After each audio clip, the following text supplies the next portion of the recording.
तीन दिनों की तेजी के बाद बाजार में फिर हावी बिकवाली, रिकवरी की कोशिश हुई नाकाम। निफ्टी करीब 150 पॉइंट फिसल कर 23,200 के नीचे आया। इन्फोसिस और बैंकों ने बनाया दबाव, बैंक निफ्टी करीब 900 पॉइंट टूटा। शानदार Q3 नतीजों के बाद रिलायंस में करीब 3% ज्यादा की तेजी, ब्रोकरेज भी हुए बुलिश। नमूरा ने दिए करीब 1673 के लक्ष्य। HDFC सिक्योरिटीज, कोटक और मोतीलाल ओसवाल ने करीब 25% ऊपर के दिए लक्ष्य। एक सुर में बोले जियो और रिटेल आएंगे, आगे दिखाएंगे अच्छी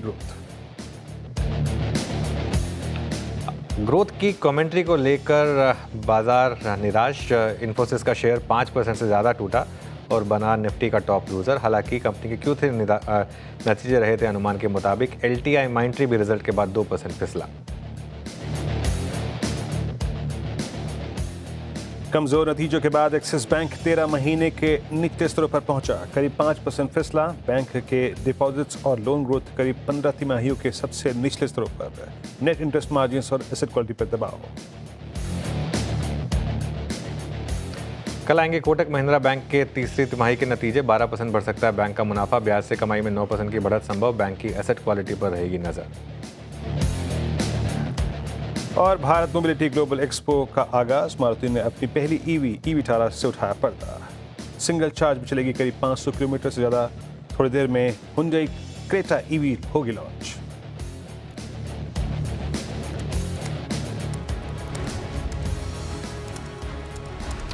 ओके, चलिए फिर अब बात करते हैं बाजार की।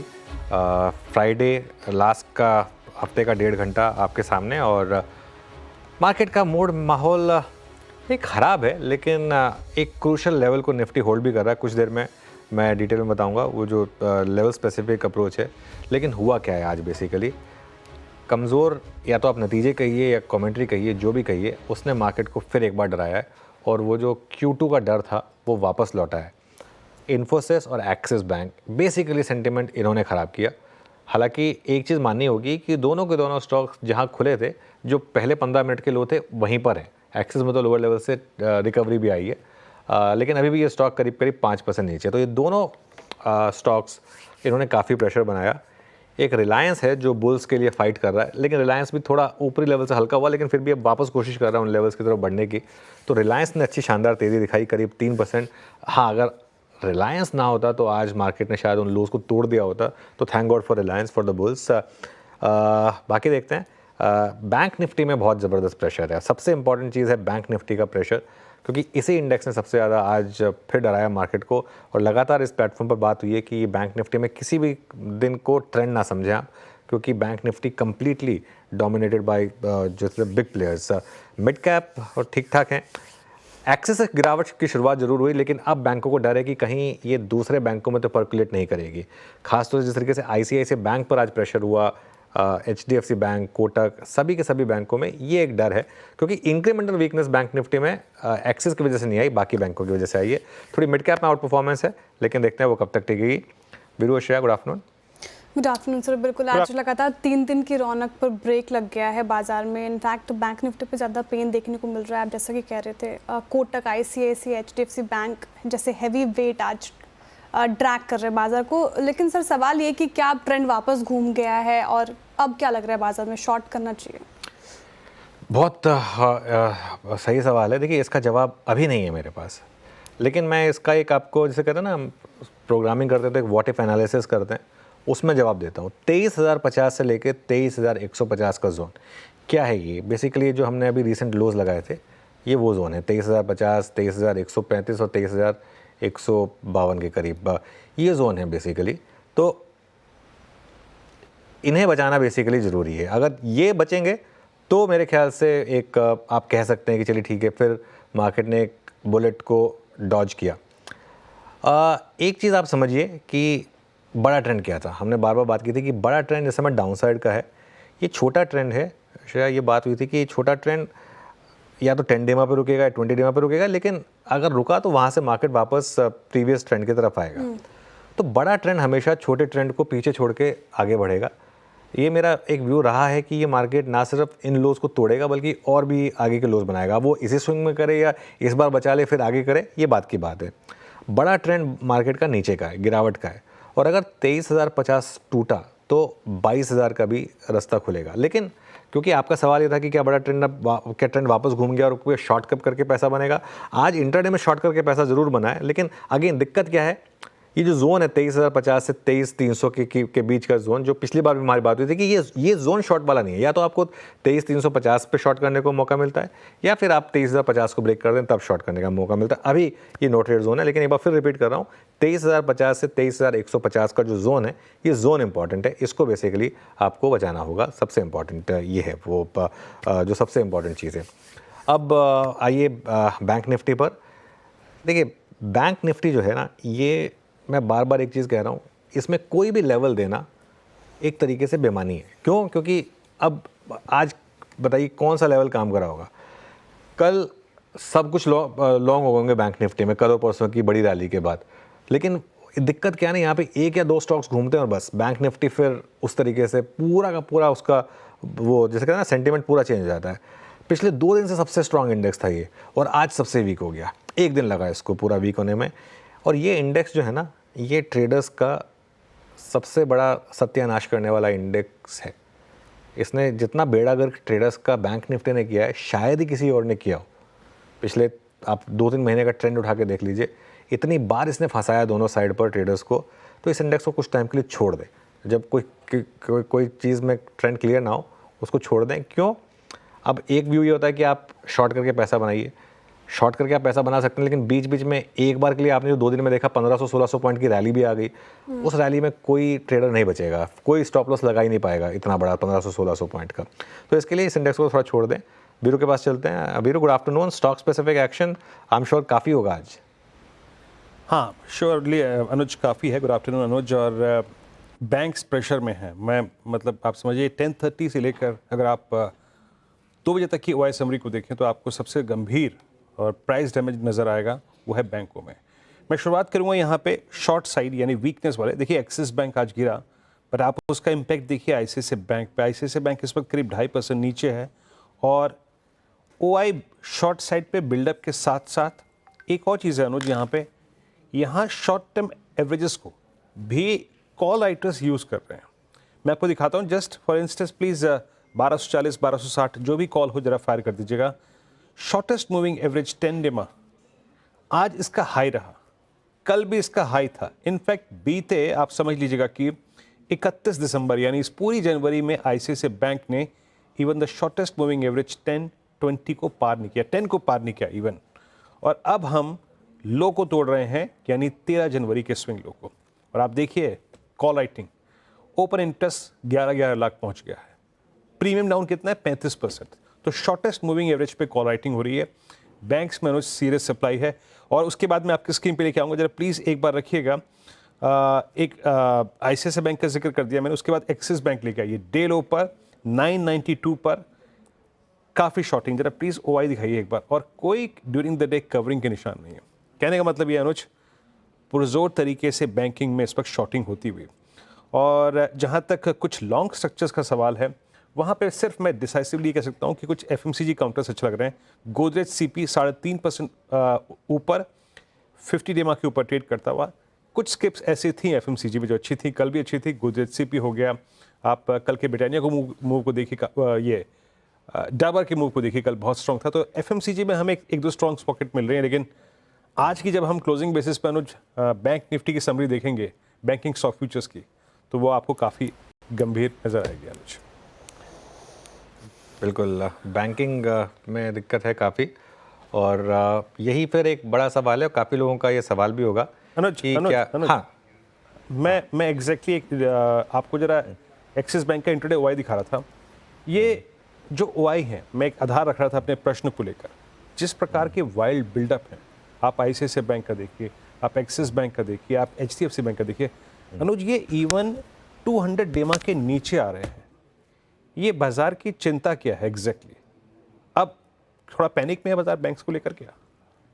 देखिए वीरू, एक चीज़ मैं बताऊं आपको, एक्सिस बैंक के नंबर्स ख़राब थे, लेकिन एक्सिस बैंक में जो ज़्यादा गिरावट हुई ना, वो कमेंट्री को लेकर हुई। एक्सिस बैंक ने स्पेसिफिकली बोला है कि हम इंडस्ट्री से स्लो ग्रो करेंगे, इस वजह से एक्सिस बैंक की पिटाई हुई। वरना अगर एक्सिस बैंक के सिर्फ ये नंबर्स आए होते ना, ट्रस्ट में एक बार एक्सिस बैंक का इंटरडे दिखा दीजिए, ट्रस्ट में अगर सिर्फ ये नंबर्स होते एक्सिस बैंक के, आज स्टॉक घूम जाता, आज स्टॉक घूम जाता। और एक चीज़ मैं यहाँ पे भी बोल रहा हूँ, अगर आप एक लॉन्ग टर्म इन्वेस्टर हैं जिनका 3 से 4 साल का एक नज़रिया है, इससे बेटर आपको रेट नहीं मिलेगा एक्सिस बैंक में, one time price to book. अब देखिए थोड़ा रिस्क तो आपको स्टॉक मार्केट में लेना पड़ेगा, ये हो सकता है कि आप 990 पे लें, एक बार के लिए स्टॉक 920 930 तक चला जाए, लेकिन डाउन साइड कितनी है और अप साइड कितनी है उस हिसाब से। दूसरा सवाल, क्या इसको एक्स्ट्रापोलेट किया जाए कि क्या बाकी बैंक्स भी इसी तरीके से वीक नंबर्स देंगे?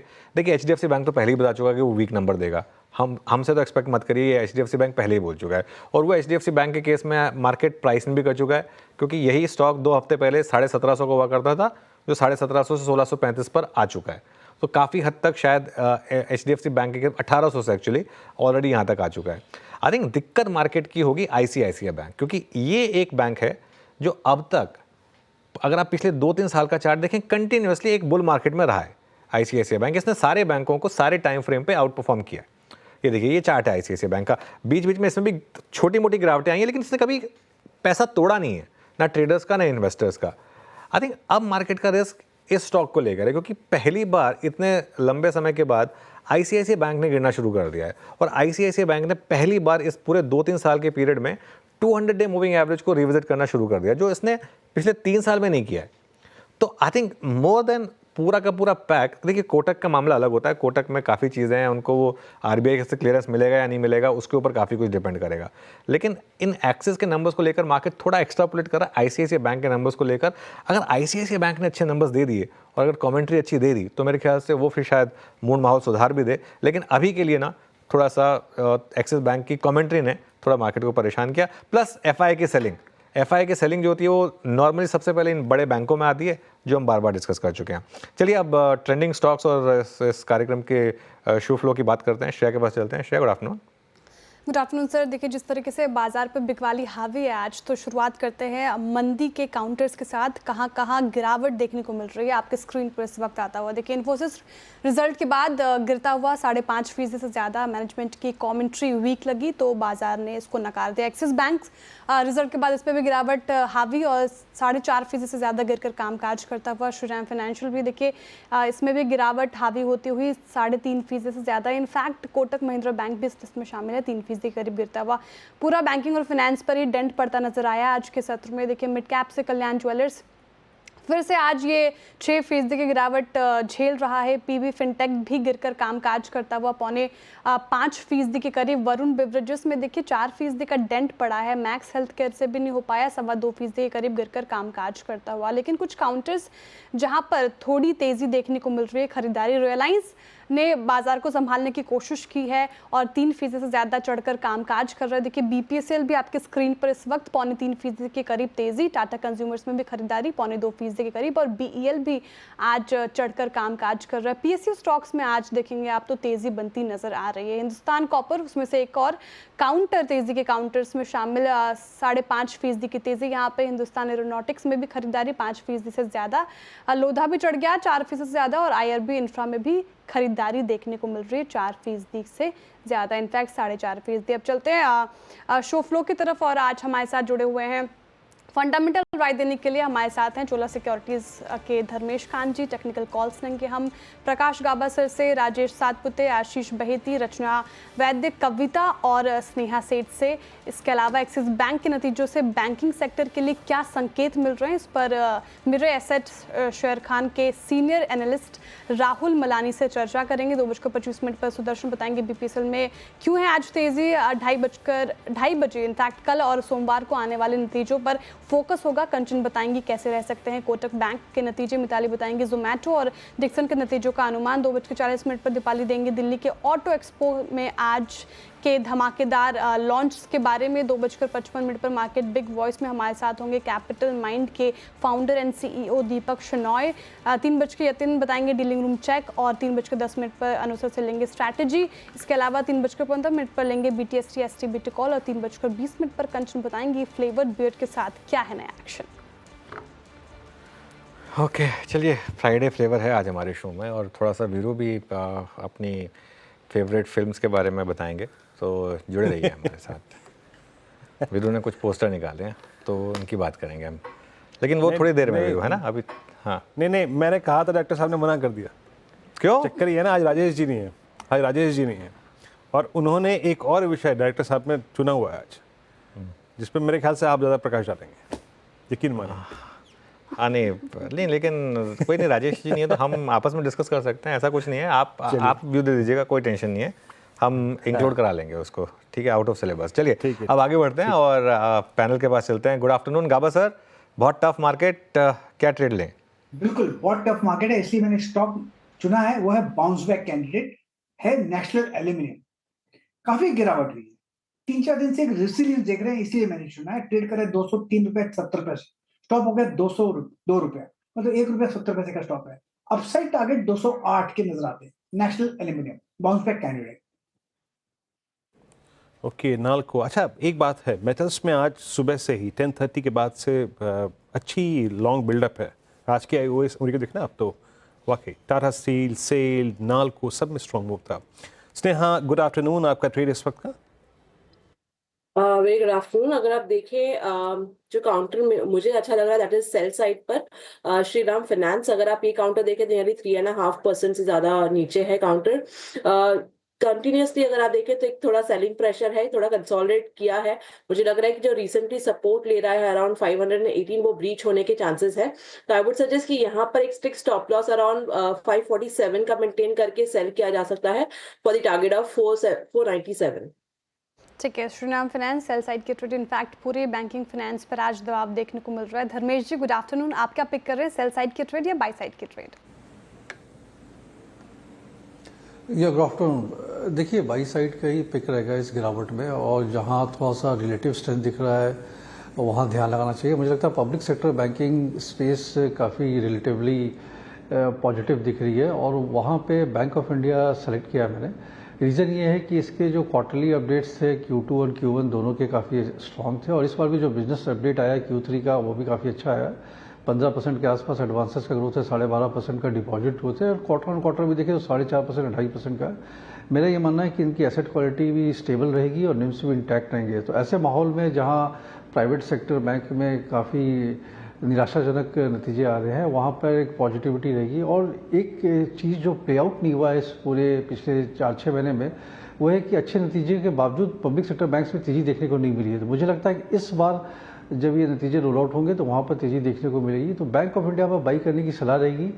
नियर टर्म टारगेट अराउंड 130 से 40 का है, ये 3 से 6 महीने का लिया हुआ टारगेट है। और इसके बाद फिर देखते हैं, प्राइस टू बुक के हिसाब से भी काफ़ी चीप मिल रहा है, 0.6 time 1 year forward price to book मिल रहा है, तो 0.7-0.8 के आसपास रेटिंग होनी चाहिए इसकी। ओके, बैंक ऑफ इंडिया, ये हो गई धर्मेश जी की एक इन्वेस्टमेंट पिक। चलिए ट्रेडिंग कॉल्स की तरफ वापस बढ़ते हैं। रचना जी गुड आफ्टरनून। रचना जी बताइए ट्रेड आपकी। Good afternoon. और मेरी ट्रेड रहेगी ऑरो फार्मा में। ऑरो फार्मा के फ्यूचर्स को हम एक बार को लॉन्ग करने की अटेम्प्ट करेंगे।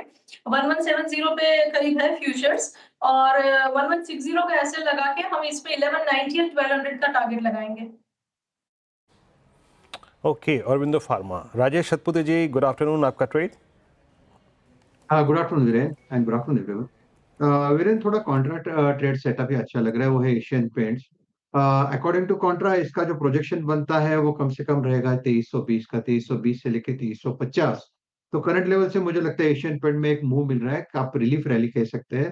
तो बाय करेंगे। हमारा जो स्टॉप लॉस होगा वो रहेगा करीबन 2240 का। ठीक है, कविता जी आप क्या पिक कर रही हैं? Good afternoon. Very good afternoon, Shreya. Good afternoon, everyone. Well, मुझे लग रहा है कैपिटल गुड्स में आज कुछ काउंटर स्ट्रेंथ बताते हुए दिखा रहे हैं, जैसे LT, ABB एंड सिमेंस। सो मुझे लग रहा है सिमेंस में फर्दर कैचअप होते हुए दिखना चाहिए। एज ऑफ नाउ काउंटर 6179 के लेवल पर है। अगर ये काउंटर 6190 के लेवल को सरपास करता है तो यहाँ एक शॉर्टर टाइम फ्रेम पर फ्लैट का ब्रेकआउट आता हुआ दिखेगा। So I believe 6250, 6300 के लेवल के लिए आप सिमेंस पर एक बाय ट्रेड इनिशिएट कर सकते हैं। In that case stop loss maintain करना चाहिए 6140 का। एंड एज अ डिस्क्लेमर ये कॉल हमने हमारे क्लाइंट्स के साथ भी शेयर की। ओके, चलिए तो ये इस समय सीमेंस पर एक बाय। अच्छा एक बात बताऊँ मैं, सीमेंस हो ABB हो, एक बार इनके सबके आज के चार्ट्स देखते हैं और इनके सबके 1 महीने के चार्ट्स देखते हैं, क्योंकि ध्यान रखिएगा एक सबसे ज़्यादा जो स्लो डाउन की बात थी वो केपेक्स रिलेटेड प्लेस में ही थी, और ये सब के सब स्टॉक्स एक महीने में बुरी तरीके से पिटे हैं।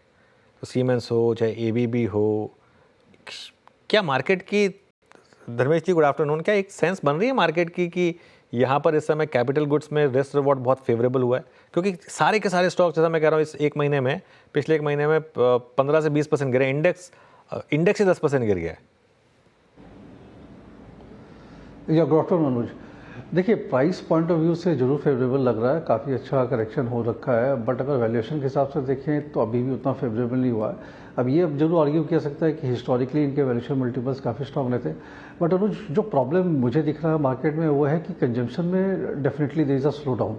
ये वाइड स्प्रेड स्लो डाउन दिख रहा है, जितने नतीजे आए उसमें भी यही झलक रहा है। और ऐसी स्थिति में अभी कोई कैपेक्स करेगा नहीं, प्राइवेट कैपेक्स तो मुश्किल है, गवर्नमेंट का कैपेक्स इंफ्रा रिलेटेड ज़्यादा रहता है, जो रोड पोर्ट एयरपोर्ट कंस्ट्रक्शन में होते हैं, जहाँ सीमेंस जैसी कंपनियां ज़्यादा अपने सप्लाईज नहीं कर पाती। बट प्राइवेट कैपेक्स जब आप मैन्युफैक्चरिंग प्लांट्स ये सब लगाते हैं वहाँ पे इनकी काफ़ी बड़ी यूटिलाइजेशन होती है, प्लस रियल एस्टेट।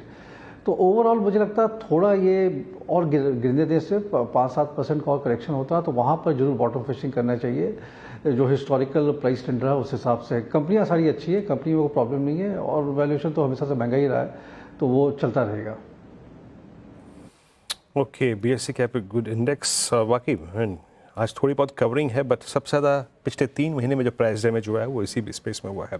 अच्छा, सुबह कुछ मैंने ट्रेड्स लोकेट किए थे, मैं उनको एक बार थोड़ा सा यहाँ पे डिस्कशन में फिर इंक्लूड कर लूँ, जहाँ पर शॉर्ट कवरिंग कंटिन्यूड है। पिछले 3 सेशन से आप देखिए पीएसयू बास्केट में जहाँ पे एक अच्छी शॉर्ट कवरिंग है उसमें एक है कोल इंडिया, प्लीज़ लेके आइएगा। और स्नेहा, मेरे ख्याल से it's I think first time post 8 अक्टूबर जब कोल इंडिया 20 डेमा के ऊपर निकल रहा है। प्लीज़ ज़रा इसकी ज़रा ओआई समरी रखिएगा स्क्रीन पे, और अच्छा मूव है, डिसाइसिव है। आपका व्यू क्या कह रहा है? और मैं अगर वीकली पर देखूं तो शायद अगर हम इस प्राइस पे क्लोज हो जाएं तो it will be a classical 100 week exponential average reversal, 1.25% OI buildup add भी है। आपकी राय क्या है इस पर? ओवरऑल देखे जाए तो स्टॉक काफी अच्छा करेक्ट हुआ है, कंसोलिडेट किया था, और वहां पे अगर आप देखें तो लास्ट 3-4 दिनों में काफी अच्छी बाइंग इंटरेस्ट दिखी है। 20 डेमा को भी क्रॉस करने का अटेम्प्ट कर रहा है काउंटर, और इस तरह की क्लोजिंग होगी तो पॉसिबिलिटी है कि हम एटलीस्ट 400 से लेके 405 ये लेवल्स देख पाएंगे। तो अगर किसी के लॉन्ग्स हैं तो होल्ड किया जा सकता है, for medium to short term perspective भी अगर किसी को लेना है तो आई डोंट थिंक कोई दिक्कत की बात होनी है, जब तक जो रिसेंटली जो लो है अराउंड 360 का वो सपोर्ट किया जा रहा है। अनुज सर, हैवेल्स देखिए ये स्टॉक आज तेज़ के साथ बढ़ता हुआ, इनफैक्ट 1.25% की तेज़ी के साथ काम काज कर रहे हैं। मुझे याद है सुबह आपने हैवेल्स को शॉर्ट करने से बचाया था, क्या लॉजिक था और अभी क्या व्यू है?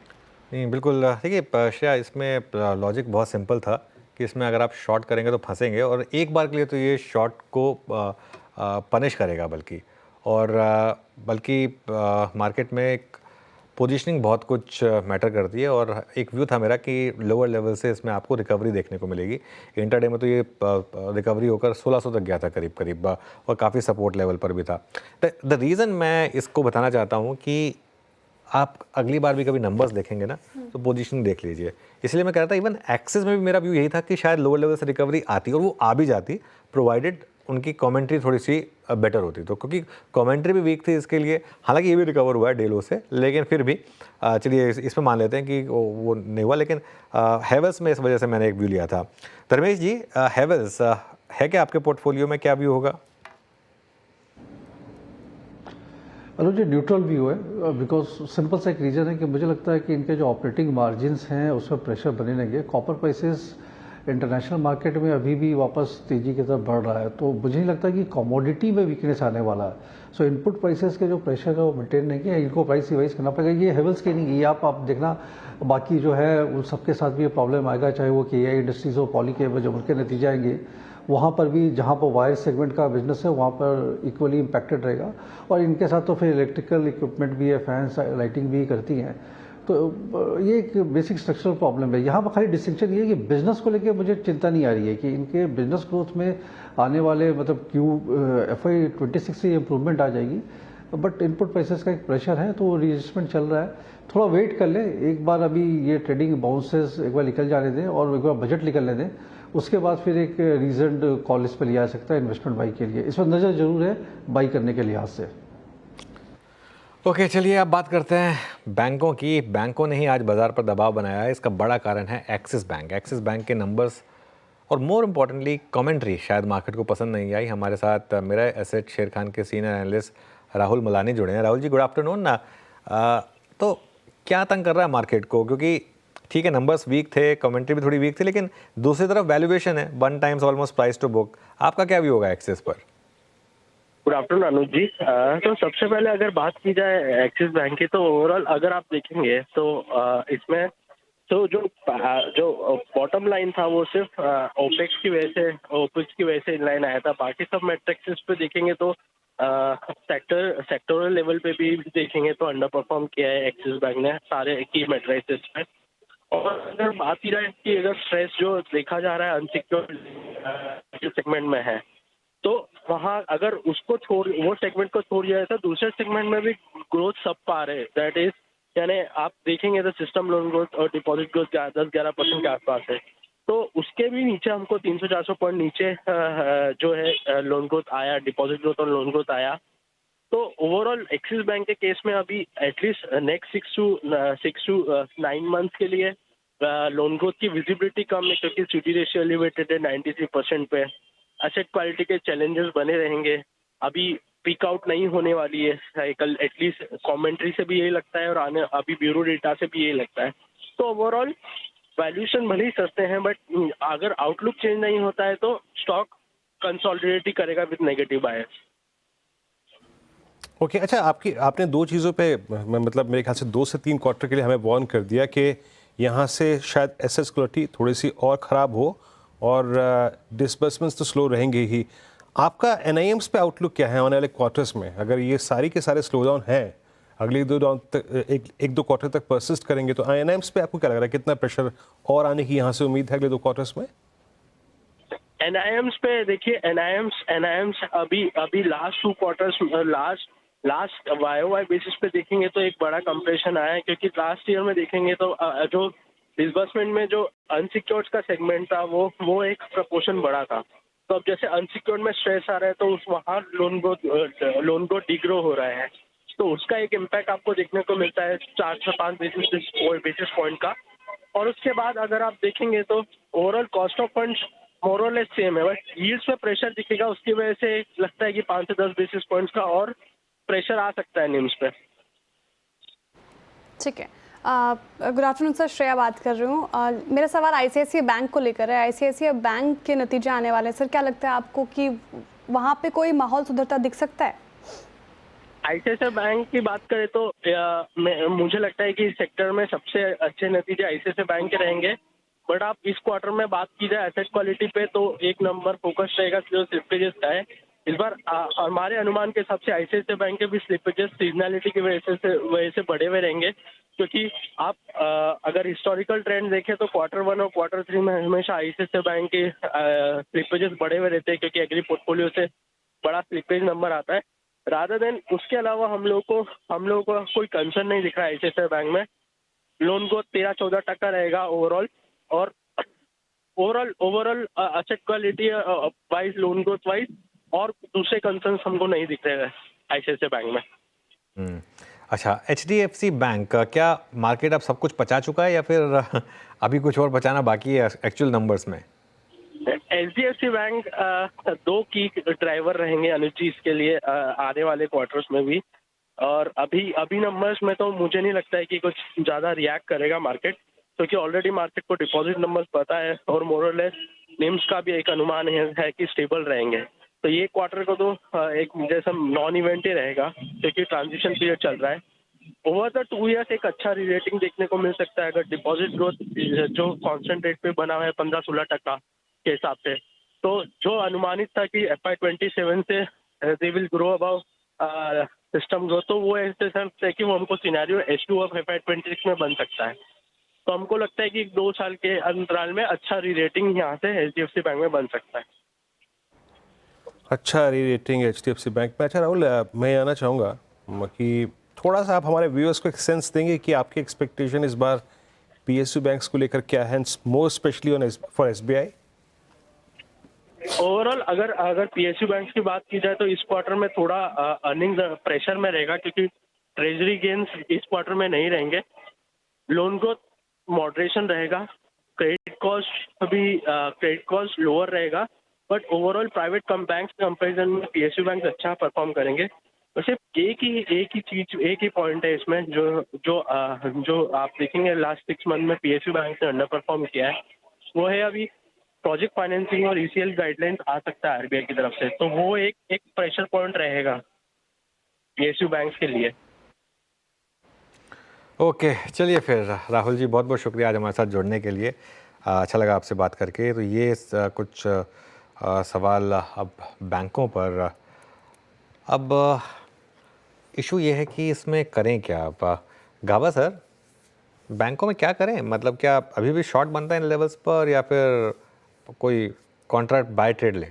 नहीं, कॉन्ट्रा बाय तो नहीं लेना चाहिए। कॉन्ट्रा बाय तब लेंगे जब वो स्ट्रेंथ दिखाई देगा या तो रेसिलियंस होगा नीचे आने में। अब तक तो वीकनेस नजर आती है। ऊपर क्या है, नीचे आने के लिए जब तक ये थमता नहीं तब तक बाइंग नहीं बनता। तो मेरे ख्याल से थोड़ा अवॉइड कर लें तो stay on the side line better रहेगा इंस्टेड ऑफ बाइंग। कंफर्मेशन हो जाए डेफिनेटली विल बाय। ओके, चलिए बहेती जी भी जुड़े हमारे साथ, उनसे भी एक ट्रेड ले लेते हैं। आशीष बहेती जी, गुड आफ्टरनून, बताइए आपकी ट्रेड। गुड आफ्टरनून अनुज जी, good afternoon Virendra ji, good afternoon everyone. अनुज जी, वेदांता पे खरीदारी की सलाह रहेगी। सुबह भी हमने हिंडाल्को और नाल्को पे बाय रिकमेंडेशन दिया था। हमें लग रहा है कि मेटल में ही एक अच्छा मोमेंटम बन रहा है, और जिस हिसाब से वेदांता 20 डेमा के ऊपर कंफर्टेबली सस्टेन कर रहा है, यहाँ पे खरीदारी की जा सकती है। जो स्टॉप लॉस इसमें मेंटेन करना है वो 644 का एक एसएल मेंटेन करे। 668 एंड 680 के टारगेट्स के लिए इसमें खरीदारी करने की सलाह है। ठीक है, तो वेदांता पे अभी बाई साइड की ट्रेड फिलहाल आती हुई मेटल में अच्छा मूव देखने को मिल सकता है। अब आगे बढ़ते हैं और कमज़ोर बाजार में आज देखिए सरकारी कंपनियों में अच्छा एक्शन दिख रहा है। इन्हीं शेयरों में से एक है बीपीसीएल। ये शेयर क्यों दौड़ रहा है, इस पर चर्चा के लिए हमारे साथ सुदर्शन कुमार मौजूद है। बताइए सुदर्शन।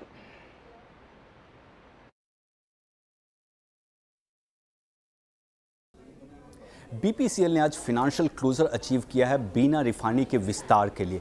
कंपनी ने लोन एग्रीमेंट साइन किया है और उसका अमाउंट है ₹32,000 करोड़। ये टोटल एक्सपेंशन का जो कॉस्ट है वो है 49,000 करोड़ रुपए, और ये एक्सपेंशन के बाद बीना रिफाइनरी की कैपेसिटी बढ़कर हो जाएगी 11 मिलियन टन पर एनम, और अभी की कैपेसिटी है 7.8 मिलियन टन पर एनम। तो इस न्यूज़ का रीड थ्रू क्या है, तो फाइनेंशियल क्लोजर ये इंडिकेट करती है कि एक्सपेंशन स्केड्यूल पे है और ये प्लांट 3 से 4 साल में अप एंड रनिंग हो जाएगी।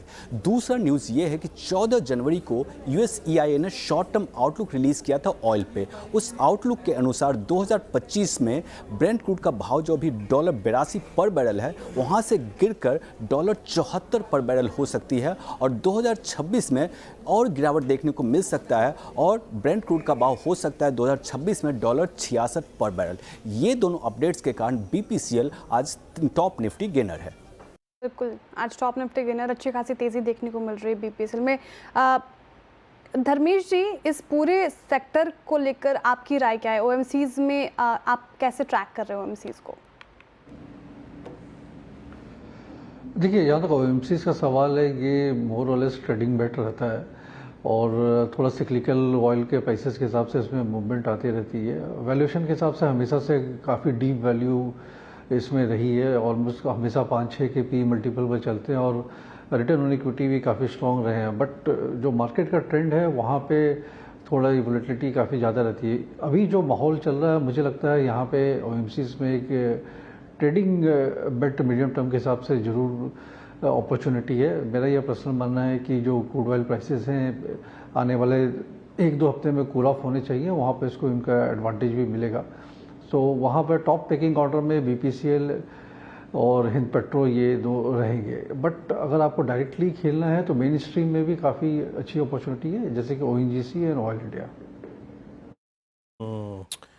ओएमसीज में आज मूव एचपीसीएल 360 बीपीसीएल का जिक्र करा ही, और 2 स्किप्स फिर एक बार एक्शन में आ गई हैं। लुक एट हुडको, और मेरे ख्याल से इस पैनल में सभी ने इसको एक एक करके पिक किया था। इट्स 236, ये और इनफैक्ट जोमेटो दोनों एक्शन में आ चुके हैं। बाजार जैसा भी हो, बट जोमेटो भी आज लगभग 248 पर। हालांकि अगर मैं कंपैरिजन करूं दोनों का आपस में, तो ज़्यादा अच्छी तरीके से प्लेस थे। 2-3 पॉकेट्स में एक एक करके रख ही देता हूँ। जोमेटो हो गया, आप हुडको को देखिए, आप हिंदुस्तान एरोनॉटिक्स को देखिए। इनफैक्ट हिंदुस्तान एरोनॉटिक्स दोपहर में शिवांगी की कॉल थी, डे हाई। ये रचना जी जरा हुडको को देखिएगा, 3 बॉटम क्रिएट किए हैं इसने लगभग 25 अक्टूबर से लेकर अब तक। एक था 193 पे, दूसरा 25 नवंबर को लगभग 201 पर, और इस बार ये 201 से रिवर्सल आया।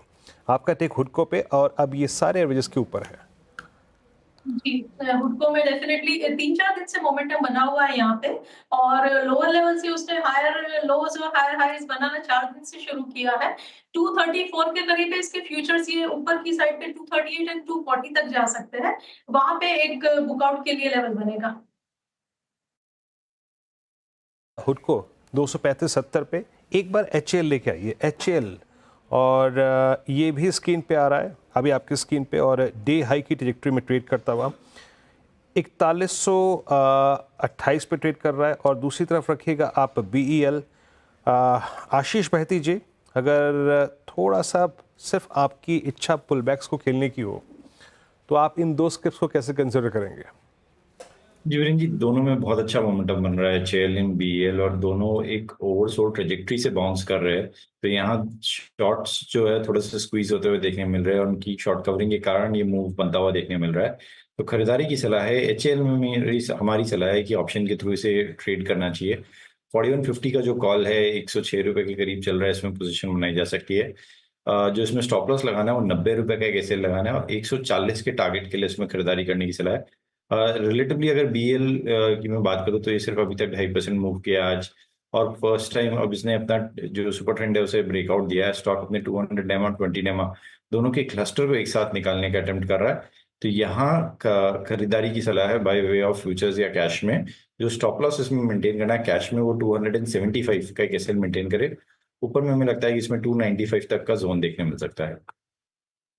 ओके, BL यहाँ पर व्यू, HL पे भी अच्छे मूव्स आ रहे हैं। तो आज PSUs में खैर मूव्स काफ़ी अच्छे हैं। अच्छा, मिड कैप इंडेक्स लेकर आइए एक बार जरा वापस।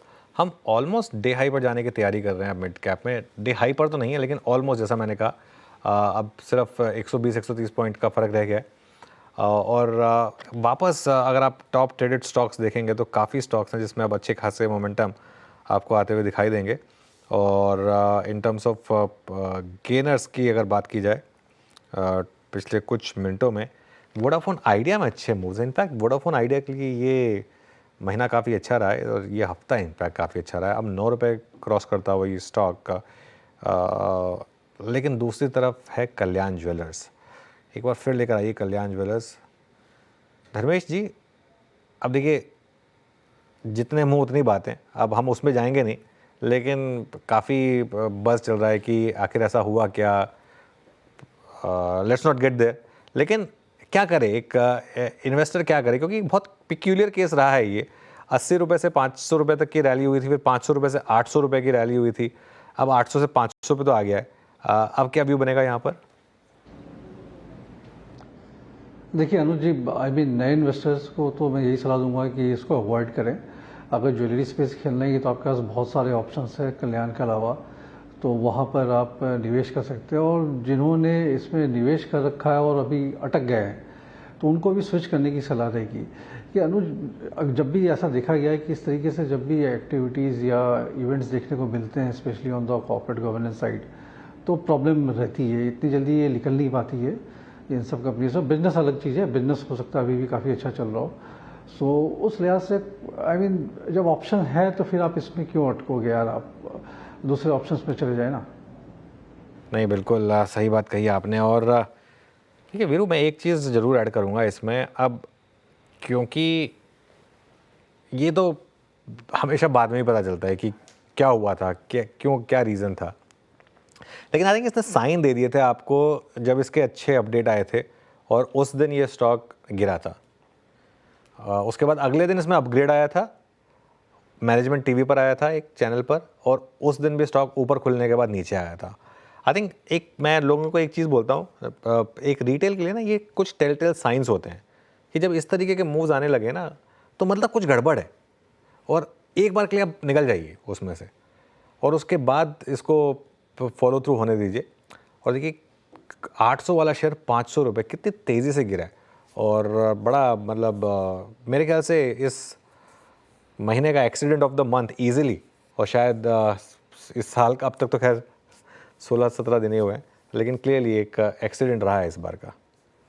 बिल्कुल, और ये स्पेस अनुज हिस्टोरिकली ऐसा रहा भी है ना, जिसने कई बार कभी दशक में, कभी 5 साल में, 3 साल में, 2 साल में निवेशकों के ना बहुत पैसे जलाए हैं। कल्याण ज्वेलर्स क्लियरली। अच्छा, मीनवाइल जिस पैनल हाँ सॉरी बोलिए बिल्कुल, कुछ कह रहे थे आप?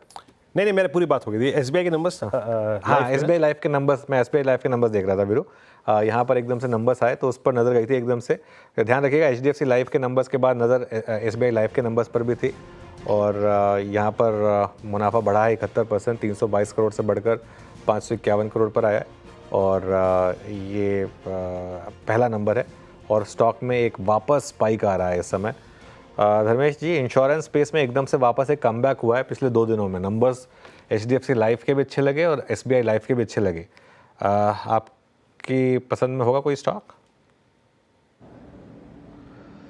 अनुज, यहाँ पर बास्केट बाई करने की सलाह रहेगी, पर्टिकुलर स्टॉक पर ध्यान नहीं लगेगा, बिकॉज सारे ही स्टॉक, चाहे एचडीएफसी लाइफ हो, आईसीआईसी प्रूडेंशियल लाइफ हो, एसबीआई लाइफ हो, LIC of life insurance corporation of India हो, सभी काफ़ी पिट चुके हैं और काफ़ी अच्छे वैल्यूएशन मल्टीपल्स में मिल रहे थे। टॉप पिक तो अभी भी मेरे हिसाब से life insurance corporation of India ही है, बिकॉज वैल्यूएशन का बहुत डीप कंफर्ट है वहाँ पे। बट सिंस पूरे बास्केट में एक साथ ट्रैक्शन आता है तो एक बास्केट बाई बना के चल सकते हैं। सबको इक्वल वेटेड ले लें, SBI Life, HDFC Life, ICICI Prudential Life and Life insurance corporation of India. और ये ध्यान रखना होगा कि क्वार्टर ऑफ फोर इनका सबसे बेस्ट होता है। सो Q3 के नंबर अगर अच्छे आ रहे हैं और Q4 पर टॉपअप होगा तो वैल्यूएशन का कंफर्ट काफ़ी बढ़ रहेगा।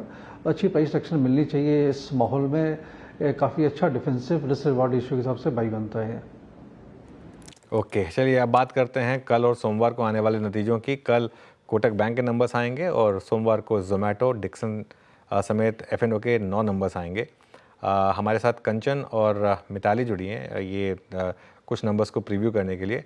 पहले कंचन से जानते हैं कि कोटक के नंबर्स कैसे रह सकते हैं। Kanchan, good afternoon. Good afternoon sir. Numbers हमें ठीक देखने को मिल सकते हैं। नेट इंटरेस्ट इनकम की बात करी जाए तो यहाँ पे हमें साल दर साल करीब 9.5% का इजाफा देखने को मिल सकता है। नेट प्रॉफिट में भी 12% का उछाल आने की संभावनाएं जताई जा रही है, और जो कंपनी का ऑपरेटिंग प्रॉफिट है वो साल दर साल हमें 13% तक बढ़ता हुआ दिखाई दे सकता है। लेकिन ध्यान में रहे कि जो कंपनी का नेट एनपीए है वो पिछले क्वार्टर में रजिस्टर किया गया था 0.4% का। इस बार भी अनुमान यही है कि नेट एनपीए हमें फ्लैट साइड में देखने को मिलेगा, लेकिन जो कॉस्ट रेशियो है उसमें हमें एक बढ़ोतरी आती हुई दिखाई दे सकती है। इनफैक्ट जो एसेट क्वालिटी है और जो मार्जिन्स है वहां पे भी हमें एक नॉर्मल मॉडरेशन आता हुआ दिखाई दे सकता है।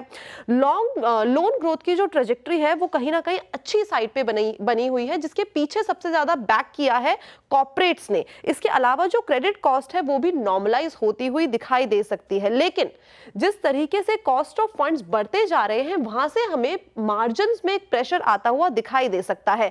स्लिपेजेस जो है वो भी थोड़े से एलिवेटेड साइड पे दिखाई दे सकते हैं due to rising stress in unsecured retail loan.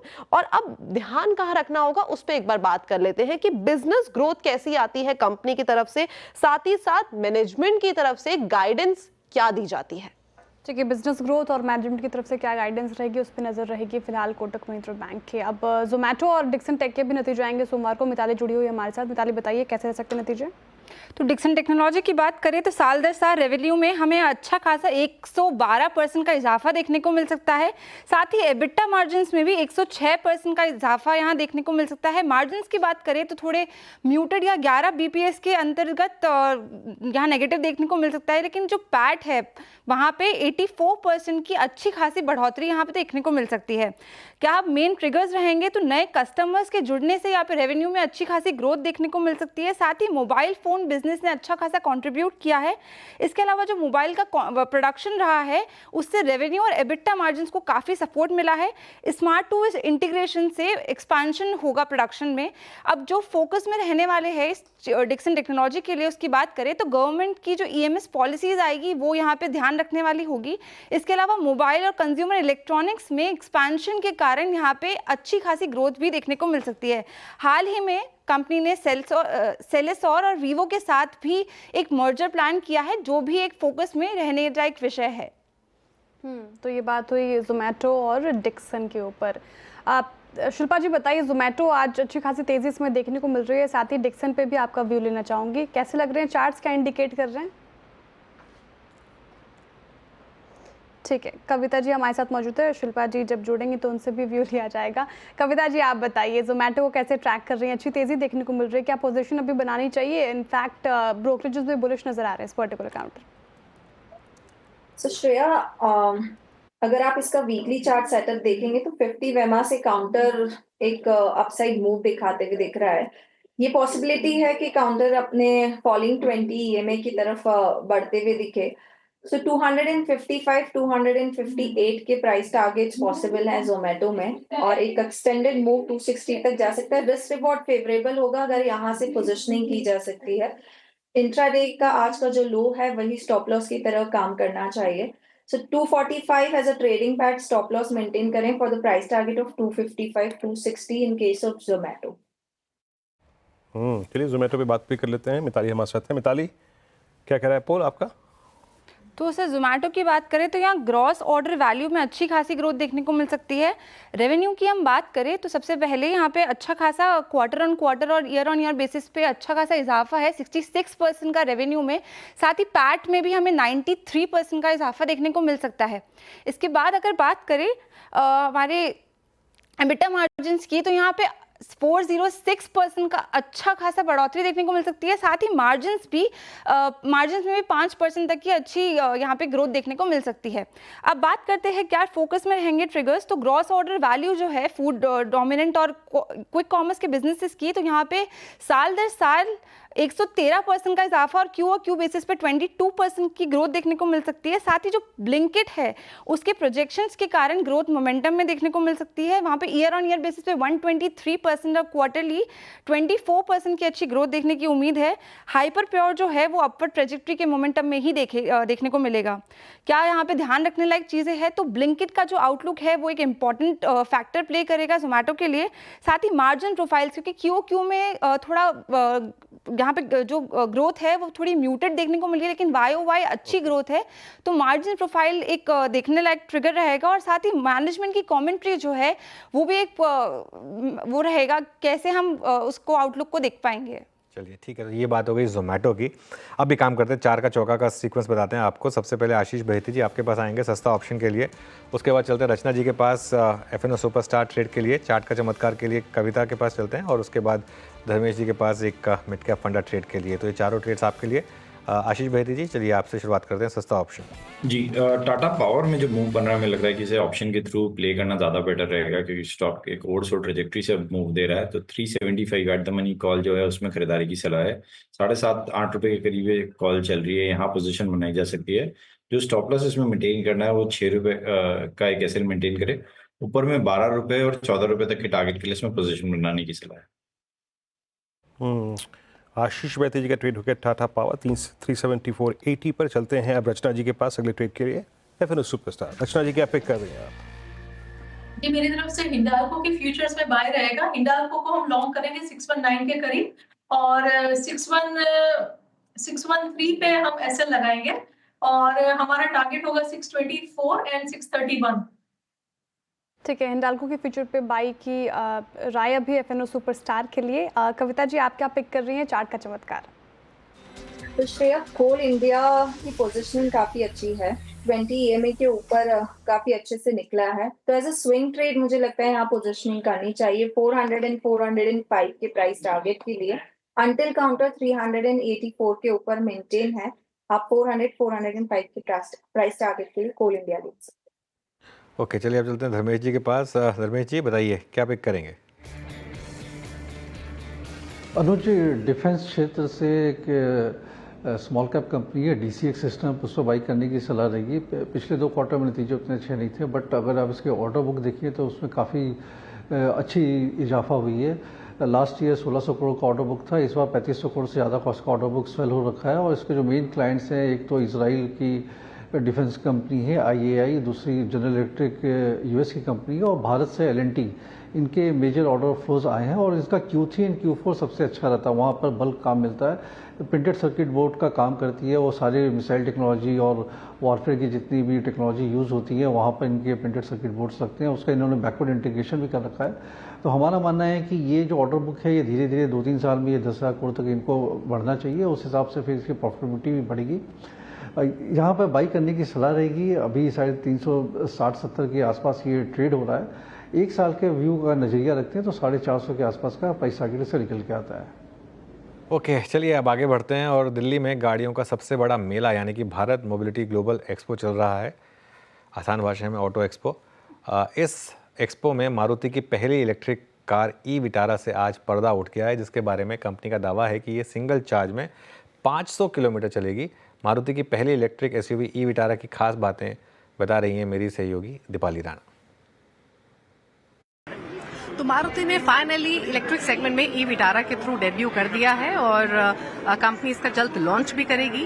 Company 2100 crore का इन्वेस्टमेंट ई-विटारा पर कर रही है। गुजरात प्लांट में इसकी मैन्युफैक्चरिंग होगी, लेकिन इंपॉर्टेंट ये है कि ई-विटारा के लिए इंडिया ग्लोबल बेस रहेगा, यानी यहाँ मैन्युफैक्चरिंग होकर इसका ग्लोबल मार्केट्स में एक्सपोर्ट किया जाएगा। 100 से ज्यादा देशों में ई-विटारा का कंपनी एक्सपोर्ट करेगी, इंक्लूडिंग यूरोप एंड जापान।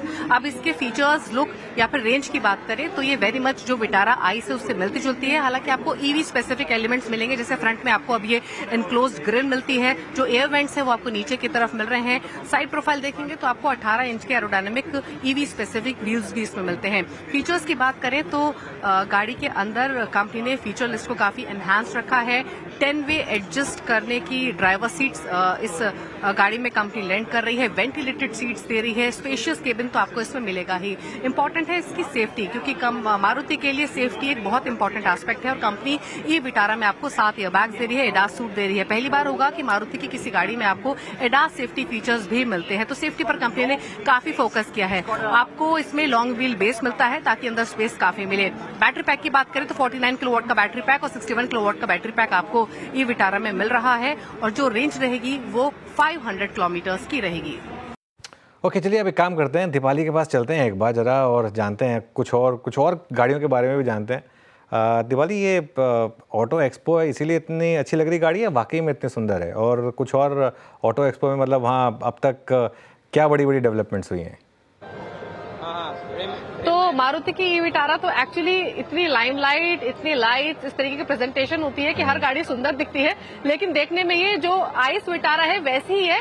सिर्फ ईवी स्पेसिफिक थोड़े थोड़े एलिमेंट्स आपको इस गाड़ी में दिखाई देंगे, लेकिन जैसे अभी आपने वॉक अराउंड में देखा, सेफ्टी पर कंपनी ने काफी फोकस किया है, क्योंकि मारुति की गाड़ियों को लेकर एक एप्रीहेंशन कंज्यूमर के मन में सेफ्टी को लेकर होती है, इसलिए 7 एयरबैग्स, एडास सूट जैसे फीचर्स कंपनी लेकर आ रही है। मार्च या फिर अप्रैल में इसका लॉन्च एक्सपेक्टेड है। लेकिन अगर हम बाकी लॉन्चेस की बात करें तो आज के दिन की जो बिग हाईलाइट थी वो ई-विटारा थी, लेकिन इसके बाद अब हीरो ने अपने कुछ प्रोडक्ट्स लॉन्च किए हैं, जिसमें बाइक और स्कूटर दोनों ही शामिल हैं।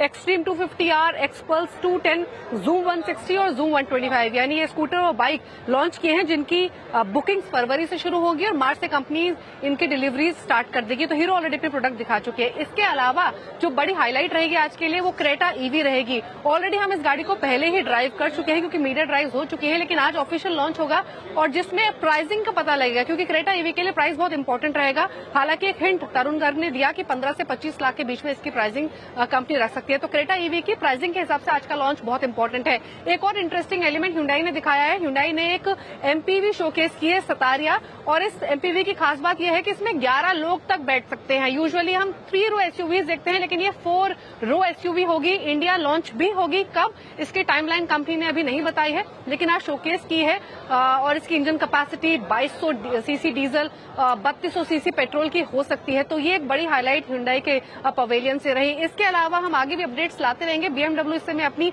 ऑल न्यू X3 को लॉन्च कर रही है और उसके बाद मर्सिडीज भी अपनी G-वैगन इलेक्ट्रिक और CLA कॉन्सेप्ट को आज शोकेस कर रही है। पोर्शे, इनफैक्ट ऑटो एक्सपो में अब तक हमने अगर किसी फुल फेडेड स्पोर्ट्स कार का पार्टिसिपेशन इस बार देखे तो वो पोर्शे की तरफ से है, जिसमें वो अपने आइस और ईवी प्रोडक्ट्स भी दिखा रही है। तो पोर्शे इस बार के ऑटो एक्सपो से डेब्यू कर रहा है। इस बार के ऑटो एक्सपो की एक सबसे इंपॉर्टेंट बात यह है कि अगर आप 2023 के ऑटो एक्सपो को देखेंगे तो टू व्हीलर्स हो या लग्जरी कार मेकर्स हो, वो एब्सेंट थे, लेकिन इस बार पार्टिसिपेशन रिकॉर्ड रहा है ओईएम्स की तरफ से। तो बहुत कुछ एक्शन बाकी है। शुरुआत मारुति हीरो के साथ हो चुकी है। दीपाली शुक्रिया। और वो जो आखिरी में आपने बताया ना, वो जो BMW और पोर्शे की गाड़ियाँ थी, उनके रेट मेरे को जल्दी भेज दीजिएगा, और बहुत ज़रूरी है यहाँ पे। बहुत बहुत शुक्रिया, आपके पास आएंगे अपडेट के लिए। अनुज, देख रहे हैं आप कंपनियाँ ईवी पे कैसे निवेश कर रही हैं। मारुति की ईवी विटारा और ये हुंडई क्रेटा। बट हमारे यहाँ लोग ज़्यादा मेहरबान हाइब्रिड पे हैं अनुज। अच्छा, वो जो आपने प्राइसिंग मंगाई है, जब एक बार ले लें तो मुझे बुला लीजिएगा वीरू, मैं आ जाऊंगा। फिर जब आपके साथ नैनीताल की एक ट्रिप पेंडिंग है तो वो उसी में करेंगे फिर हम, ठीक है ना? नहीं, ये सिर्फ प्राइसिंग मंगाई थी और कुछ नहीं है। हाँ ठीक है। खैर वैसे एक बात बताऊँ मैं वीरू, इलेक्ट्रिक गाड़ियों पे लोगों का इस समय भले ही बहुत ज़्यादा वो चल रहा हो रुझान, लेकिन जो मज़ा एक ट्रेडिशनल गाड़ी चलाने में है ना, उसका जो पिकअप कोई नहीं है, उसका कोई मुकाबला नहीं है, ठीक है ना? मतलब फ्रैंकली स्पीकिंग, अब जो मज़ा एक पेट्रोल की गाड़ी चलाने में है ना, उसका एक अलग ही मज़ा है। और अभी वो है ना, क्या कहते हैं, ये टोयोटा की गाड़ी का नाम, उसका मैं नाम भूल गया, जो इन्वेक्टो की कॉपी है। क्या मैं अपने मित्र की चला रहा था अनुज। हाँ, हाई राइडर। क्या हाई राइडर नहीं, हाई राइडर नहीं, हाई राइडर नहीं, एक और नाम है, क्या भूल रहा हूँ मैं उसका। तो वो चल रही थी, चलते कौन सी चलते मैं समझ गया पे आ गई। हाँ। तो मैं घबरा गया, मैं कहा यार ये बंद हो गई क्या एकदम से? तो कह रहा नहीं यार बंद नहीं हुई है, ये भी वैसे ये बैटरी पे। वीरू एक थोड़ा सा एक टेक्निकल करेक्शन कर दूं, वो कॉपी नहीं है। मारुति और टोयोटा ने सेम प्लेटफॉर्म पे अलग, मतलब सेम गाड़ियां अलग अलग नाम से बेच रहे हैं वो बेसिकली। तो वो बेसिकली गाड़ियां हैं। तो मैं कह रहा था कि जो एक ट्रेडिशनल गाड़ी चलाने का जो मज़ा है ना, वो अलग ही है। और वीरू की गाड़ी चलाई थी मैंने जब मैं गया था नोएडा।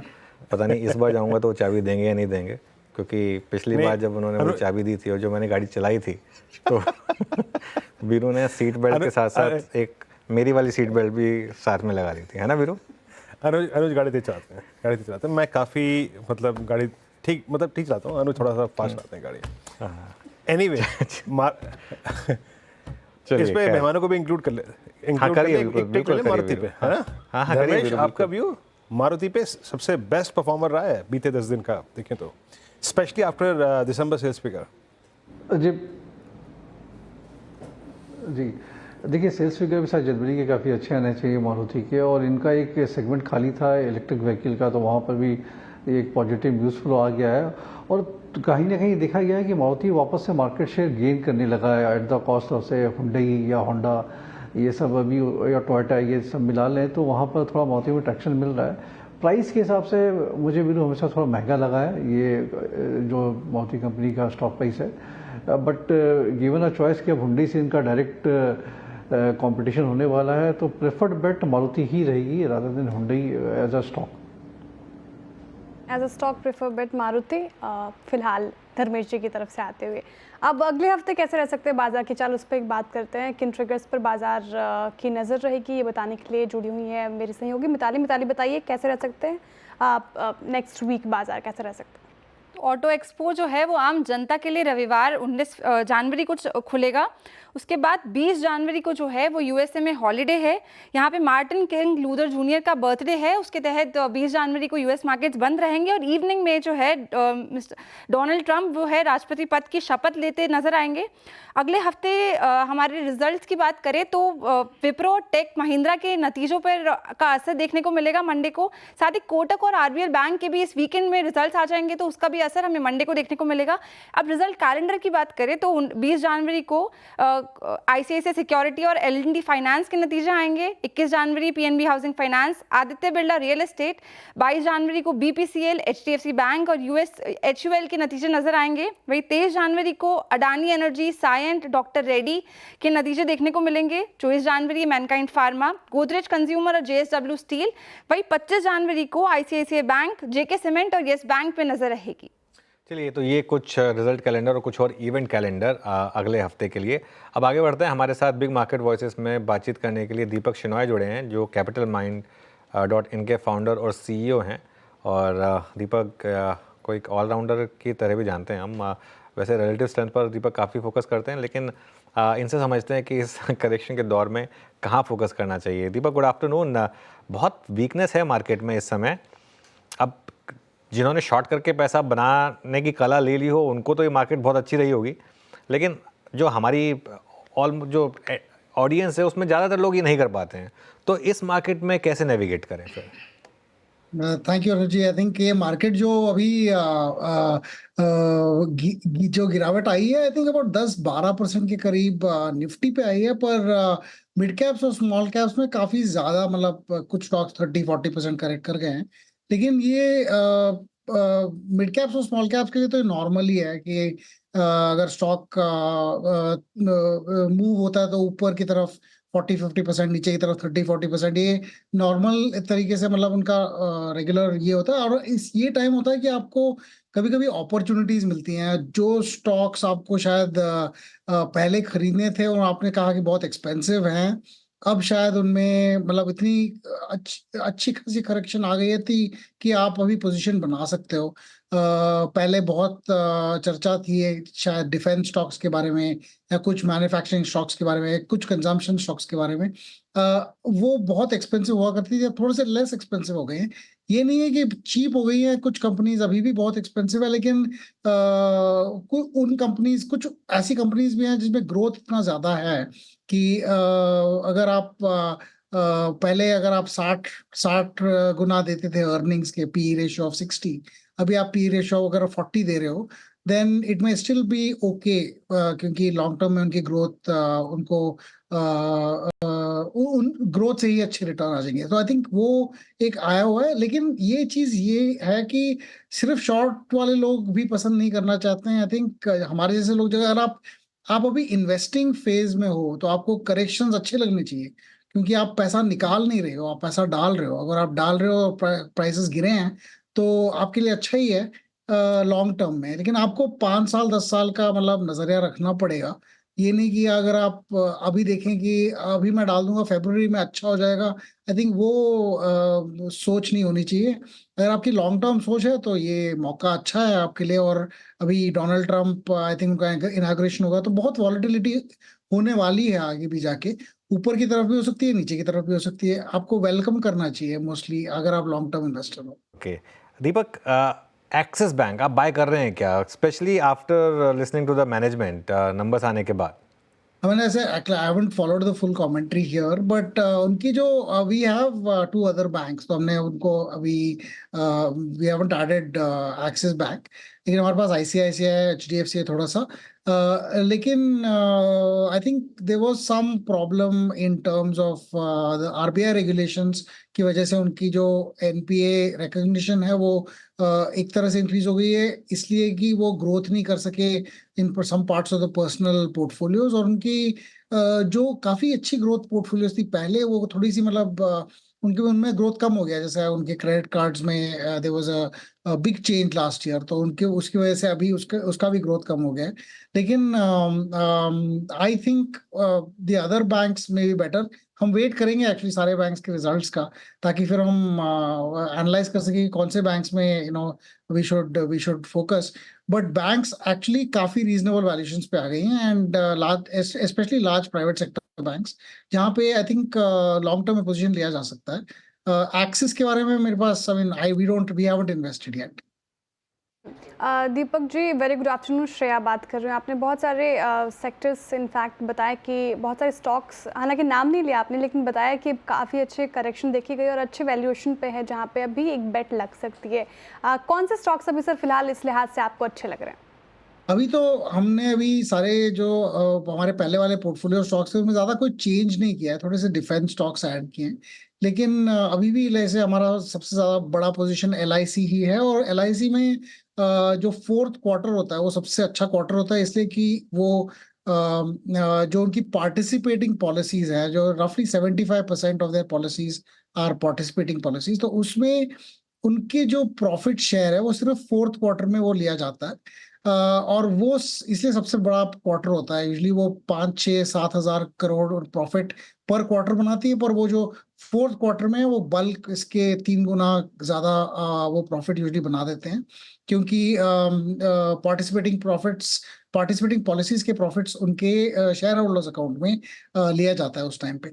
आई थिंक उसकी वजह से इनकी प्रॉफिट्स आई थिंक थोड़ी सी बलून होंगी, वो नॉर्मल ही है। पर इसमें ये भी है कि इनके जो प्रॉफिट शेयर है पहले 5% हुआ करता था, 7.5 और फिर 10% हो जाएगा, तो उनकी पार्टिसिपेटिंग पॉलिसीज का प्रॉफिट भी इंक्रीज हो रहा है। तो आई थिंक उसकी वजह से भी मुझे लग रहा है कि लॉन्ग टर्म में ये शेयर अच्छा ही रहेगा। लेकिन इसमें पेशेंस चाहिए, क्योंकि आई थिंक और 2-3 साल लगेंगे before it really shows.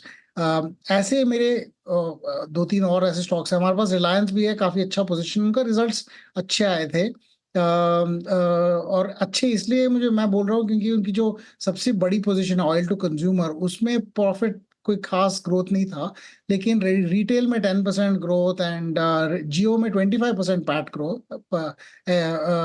Profit before tax growth was actually quite good. I think उसमें अगर ज्यादा फोकस करने लग गए और उनके जो एआई और क्लाउड की जो ऑफरिंग्स हैं वो टेक ऑफ करने लग गई, तो आई थिंक वी हैव वो रिप्लेस कर सकते हैं, जिस तरह से उनके ऑयल टू कंज्यूमर प्रॉफिट्स में थोड़ा सा मतलब स्टेबिलिटी आ गई है, ज्यादा ग्रोथ नहीं है। They can replace it with the more technology-oriented companies, technology-oriented offerings.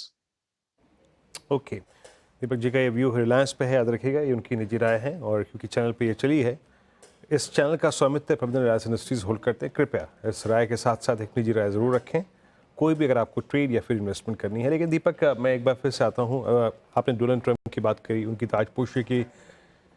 अभी पिछले 10 दिन में जो फॉरेक्स मार्केट में उथल पुथल हुई है, स्पेशली रुपी, जिसे कह रहे थे कि वो अभी भी I think one of the best currencies में से है, लेकिन ये 84 से लेके 86-80 तक का जो रिट्रेसमेंट था वो काफ़ी शार्प था। आपकी इंस्टीट्यूशन से जो बात हो रही है या फिर आपके जो ग्लोबल काउंटर पार्ट्स हैं उनसे, तो क्या सेंस मिल रहा है? क्या अभी ये सेलिंग कंटिन्यू करेगी? आई मीन इसकी टेंडेंसी देखिए ना आप, 4-4 हज़ार 5-5 हज़ार करोड़ रुपए रोज़, ये कब तक चलेगी? इसका कुछ अंदाज़ा आपको, कब ये रिवर्सल आएगा, कौन सा वो पॉइंट होगा या फिर इवेंट होगा?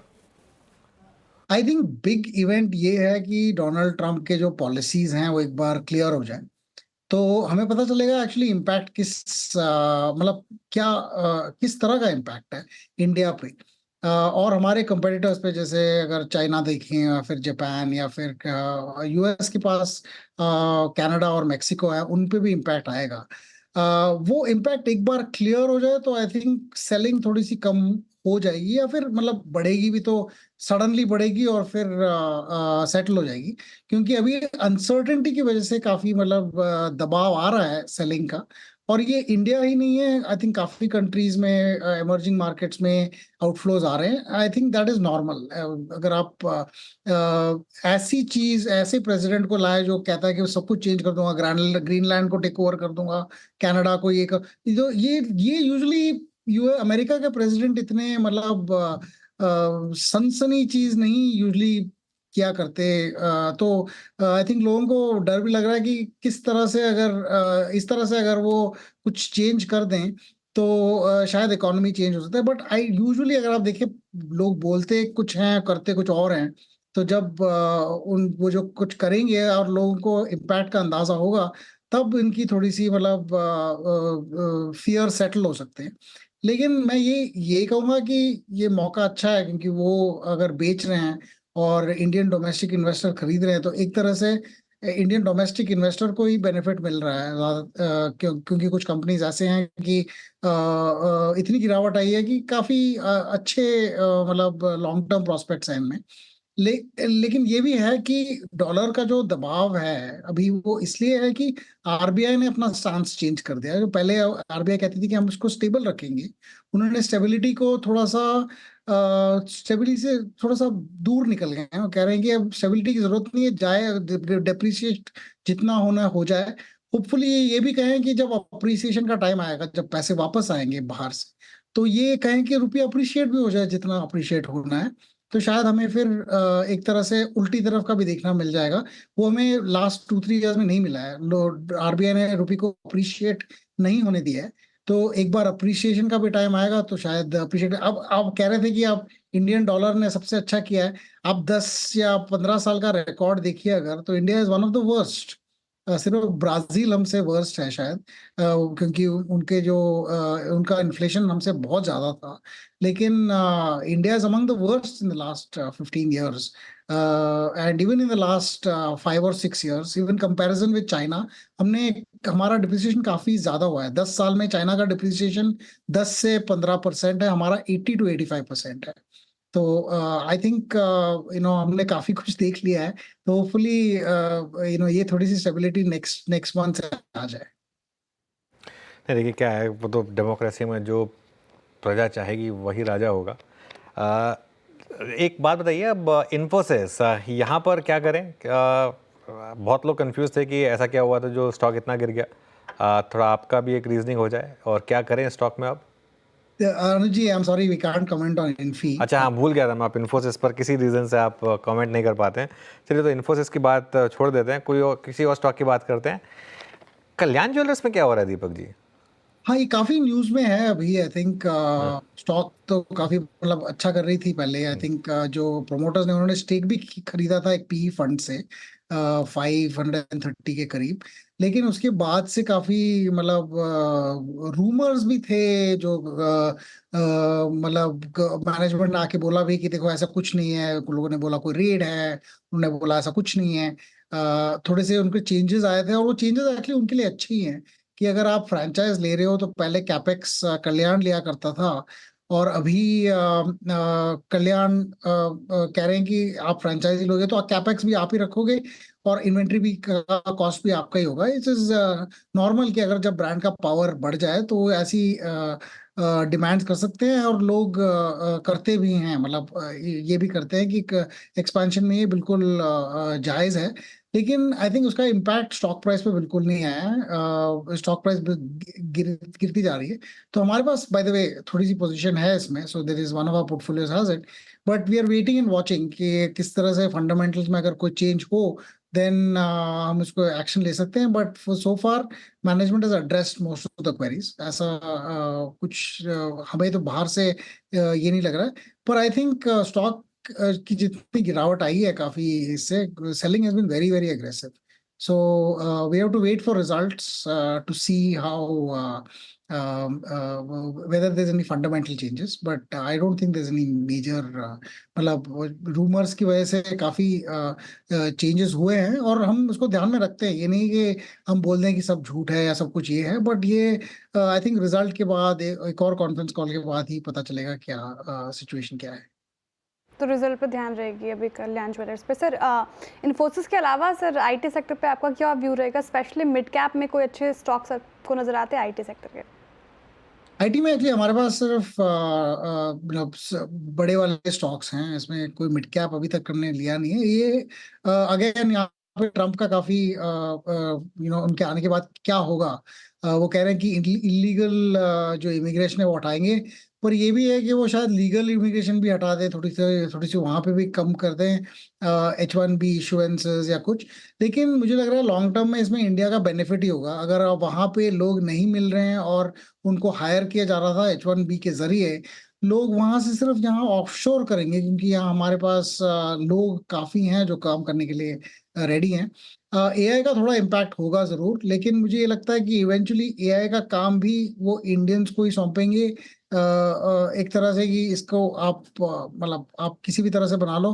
मैं पहले अगर 10 लोगों को हायर करता था तो सिर्फ एक को हायर करूंगा, लेकिन ऐसी बहुत सारी कंपनीज होंगी जो वो 1 या 2 या 3 जनों को हायर करेंगी, लेकिन वो इंडिया में करेंगी। और इसमें I think large cap IT का लॉन्ग टर्म इम्पैक्ट सबसे ज्यादा पॉजिटिव है, अगर ऐसे बढ़ते जाएं, और अगर इन लोगों ने अपनी एआई की जो स्किल सेट्स है वो इम्प्रूव करी हैं।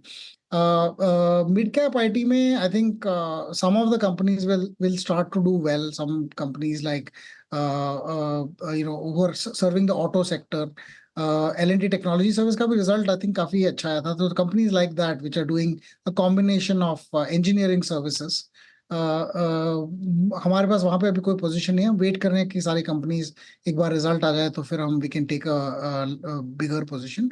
बट ट्रम्प के पॉलिसीज पे हमारा स्टांस भी डिपेंड करेगा, क्योंकि वो काफी कुछ चेंज कर सकते हैं, इसलिए हम वेट करके देखेंगे। एक हफ्ता ही तो है, अब देखते हैं क्या होगा। हाँ, अच्छा, मैं एक आपसे प्रश्न पूछना चाहता हूँ एक ऐसे स्पेस पे, कैपिटल गुड्स पे, और इनफैक्ट कैपिटल गुड्स से ज़्यादा रेलवेज़ पे। आप देखिए, मेरे ख्याल से लास्ट मार्च से रेलवेज़ में काफ़ी धीमापन है, क्योंकि चुनाव आ गए, फिर आचार संहिता, और आई थिंक उसके बाद से ही हमने बहुत सारी कंपनियों की जो कमेंट्रीज सुनी रिगार्डिंग देयर रेलवे ऑपरेशंस। मेरे ख्याल से कुछ कंपनियों ने अपने रेलवे कारोबार को बेच भी दिया। तो इस बजट में कैपेक्स को और स्पेशली रेलवे बजट को क्या फाइनेंस मिनिस्टर जो है वो मेजर पुश दे सकती हैं? ऐसे में रेलवेज पे और ये कैप गुड्स पे आपका व्यू क्या है इस वक्त? और आप लोग ऐड कर रहे हैं क्या प्री बजट इसको? प्री बजट तो नहीं, I think way still waiting, लेकिन हमने भी काफी अपनी पोजीशन थोड़ी सी कम करी हैं रेलवेज में स्पेसिफिकली, क्योंकि स्टॉक्स कुछ ज्यादा बढ़ गए थे। लेकिन अभी कैपिटल गुड्स में ये है कि गवर्नमेंट की जो स्पेंडिंग है वो ठीक तरह से वापस आई नहीं है इलेक्शन के बाद से। मुझे लग रहा है कि इस बजट के बाद शायद इंक्रीज करें, इस क्वार्टर में ही इंक्रीज करें काफी ऑर्डर्स। पीएलआई पे का भी काफी बजट है जो एक्चुअली एलोकेट तो हुआ था, आई थिंक उसमें कोई डिसबर्समेंट ज्यादा नहीं हुए हैं, एंड वो भी आएगा आगे जाके। रेलवेज में स्पेसिफिकली डेडिकेटेड फ्रेट कॉरिडोर का जो लॉन्च है वो शायद इस साल होगा, मीनिंगफुली इंक्रीज होंगे वहाँ पे पोजीशंस। तो वहाँ पे काफी जो लॉजिस्टिक्स हैं और फिर जो लाइन इंप्रूवमेंट्स हैं वो they will be that movement. There could be an announcement of DFC 2.0 starting also, which is पहले जो 2 लाइंस हैं वो नॉर्थ में है, नॉर्थ और ईस्ट, और नॉर्थ और वेस्ट में है। साउथ की जो लाइंस है वहाँ पे अलग, it's not dedicated but it's a freight corridor of another sort. लेकिन वहां पे भी आई थिंक काफी काम और इम्प्रूवमेंट्स होंगे, रीइंफोर्समेंट्स वगैरह। तो आई थिंक वो अगर जब अनाउंसमेंट आएगा उसमें भी मतलब उसमें भी वक्त लगेगा। एक चीज ये है कि कुछ स्टॉक्स काफी ज्यादा भाग गए थे, आई थिंक वो थोड़े से करेक्ट होके नॉर्मलाइज्ड अर्निंग्स ग्रोथ पे आई हैं। I think that correction is good, but then if the announcements are good, we will buy more। ये हमारा बिल्कुल सीधा ये वेट करेंगे बजट का कि उस पे क्या हो। Capital goods long term I am very positive. आप ट्रांसफार्मर्स देखें या फिर आप कोर इंफ्रास्ट्रक्चर देखें, बहुत सारा आई थिंक ग्रोथ है यहाँ पे। इंडिया ने अभी तक जितना खर्च किया इन द लास्ट 5-10 years उससे 2 times या 3 times शायद खर्च करेगी in the next 5 or 10 years। So lot of scope for improvement. अगर आप पोर्ट्स देखिए, अगर आप रोड्स देखिए, रेल देखिए, एयरपोर्ट्स देखिए, सारे में I think lot of solid improvements coming. Deepak, बहुत बहुत शुक्रिया, आप इस कार्यक्रम में शामिल हुए, सभी सेक्टर्स पे अपनी राय रखी आपने, स्पेशली प्री बजट कमेंट्स, और शुक्रिया and have a nice weekend. ये सप्ताह अंत आपका अच्छा रहे, इन शुभकामनाओं के साथ एक बार फिर से नमस्कार। और अनुज, निफ्टी पे हम 24,200 को साथ लेके जा रहे हैं। अब मेरी जुबान में शायद ये पुट राइटर का जोन था जिसको हम सिक्योर करके जा रहे हैं, लेकिन निफ्टी बैंक का collapse, no doubt about that. But जिस प्रकार का डैमेज था आज आईटी में, जिस प्रकार का डैमेज था आज बैंक्स में, उसको रिलायंस ने कुछ हद तक बचा दिया। क्या लग रही है क्लोजिंग कैसी, और व्यू फॉर मंडे? देखिए वीरू, बुल से चाहेंगे कि आपकी जुबान पे सरस्वती बैठे, आपके मुंह से 24,200 निकला है तो 24,200 भी आ जाए। अभी हम 23,200 पर हैं। 23,200 हाँ, क्योंकि वो खैर मैं भी पता ग्राफिक लिखते लिखते मैंने भी 24 लिख दिया था, 24,200, फिर मैंने उसको ठीक किया। 24 पे बहुत रहे थे ना अनुज, हम लोग। हाँ, बहुत रहे थे, बहुत टाइम स्पेंड किया था हमने इसके लिए। 24 चढ़ा हुआ है दिमाग में, बिल्कुल सही कह रहे हैं आप। खैर 24,200 लिखता हूँ, फिर मिटा के 23 करता हूँ। हाँ नहीं, सेम विद में, बिल्कुल सेम विद में। तो खैर कोई बात नहीं, 23,200 पर हैं हम। देखिए मैं एक चीज़ कहूँगा, अभी ये जो क्लोज है ये नो मैंस लैंड है, न्यूट्रल पोजीशन वाली ट्रेड है ये। इसमें मार्केट मेक और ब्रेक जोन में है। अब ये जो लड़ाई है ना, ये लड़ाई है या तो 23,050 के नीचे आप क्लोज हो जाएं, या फिर आप 23,350 के ऊपर बंद हो जाएं। दो में से जो भी होगा वो विनर टेक्स ऑल। उस बीच में आप ट्रेड को क्यूटली, रेंज को क्यूटली ट्रेड करना चाहते हैं, कुछ लोग कर पाते हैं, कुछ लोग क्लेम करते हैं कि वो कर लेते हैं, तो अलग बात है, वरना अदरवाइज इस रेंज में फंसने वाली रेंज है ये। जिस साइड भी ये रेंज निकलेगी उस साइड मुझे लग रहा है कि बड़ा मूव आएगा। 23,050 टूटा तो बड़ा नेगेटिव, 23,350 के ऊपर बंद हुए तो बड़ा पॉजिटिव। और बैंक निफ्टी को मेरा व्यू तो ये होगा कि ट्रेड करना छोड़ दीजिए, फिलहाल के लिए देखना भी मना है। इस तरीके का इंडेक्स है ये, इसमें कोई ट्रेड लेके कोई हीरो बन के कोई फ़ायदा नहीं है। जब अच्छा मूव आएगा तब इसको एड्रेस करेंगे। अब मंडे की तैयारी करते हैं, यतिन के पास चलते हैं और जानते हैं कि डीलिंग रूम से क्या फीडबैक मिला। Yatin, good afternoon. Good afternoon. दो स्टॉक जो आज फोकस में है, सबसे पहले औरोबिंदो फार्मा, जहां डीलर्स 1190-1200 तक के टारगेट्स देख रहे हैं। आज एक इन्वेस्टेक की इनिशिएटिंग कवरेज रिपोर्ट के बाद स्टॉक में मोमेंटम भी दिख रहा है, लगभग 2% की तेजी यहां, और डोमेस्टिक म्यूचुअल फंड्स यहां खरीदारी कर रहे हैं, ऐसा डीलिंग रूम्स का कहना है। इसके अलावा बीएल और इन जनरल पीएसयू स्टॉक्स में थोड़ी बहुत खरीदारी का मूड माहौल आपको दिखाई पड़ रहा है। प्री बजट रैली काफ़ी सारे आपको पीएसयू स्टॉक्स में दिखाई पड़ रही है। यहाँ भी डीलर्स एक्सपेक्ट कर रहे हैं 290 तक के लेवल्स जैन फ्यूचर्स के लिए, और काफ़ी सारी शॉर्ट कवरिंग आपको HNIDEX पे दिखाई भी दे पड़ रही है थोड़े बहुत पीएसयू स्टॉक्स में। तो बीएल एक स्टॉक है जो डीलर्स को पसंद आ रहा है। ओके, चलिए कुछ स्टॉक्स जो डीलर्स के रेडार पर हैं। BTST या STBT टाइम क्या कैरी करें मंडे के लिए? गावा सर, शुरुआत करिए। लॉन्ग और वो होना चाहिए Hindalco. Again bounce back candidate, काफी डाउन हुआ है, एक अनस्ट्रेचिंग की हम उम्मीद कर रहे हैं। ट्रेड करा है 617, स्टॉप होगा 5 रुपए, 612 रुपए, टारगेट 630 हिंडाल्को। हिंडाल्को। रचना जी, आप क्या पिक करेंगे?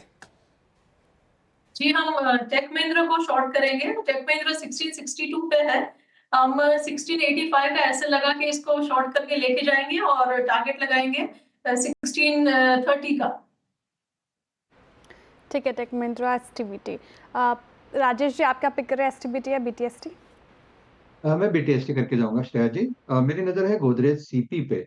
देखिए, इसका आज का क्लोज अच्छा है। 50 डे में कोई इसने सपोर्ट को इसने होल्ड किया है, रिस्पेक्ट किया है, और जो चार्ट दिखा रहा है वो यही दिखा रहा है कि इसका जो नेक्स्ट टारगेट होगा वो रहेगा करीबन 1240 का। तो it's a buy in Godrej CP। Stop loss रहेगा करीबन 1155 का। ओके, अब कविता जी के पास चलते हैं। कविता जी, बताइए क्या ट्रेड पिक कर रहे हैं आप? सो अनुज जी, FMCG से ही मैरिको ने एक अच्छी क्लोजिंग दी है। बुलिश एनगल्फिंग फॉर्मेशन है, that too with very good long green candle.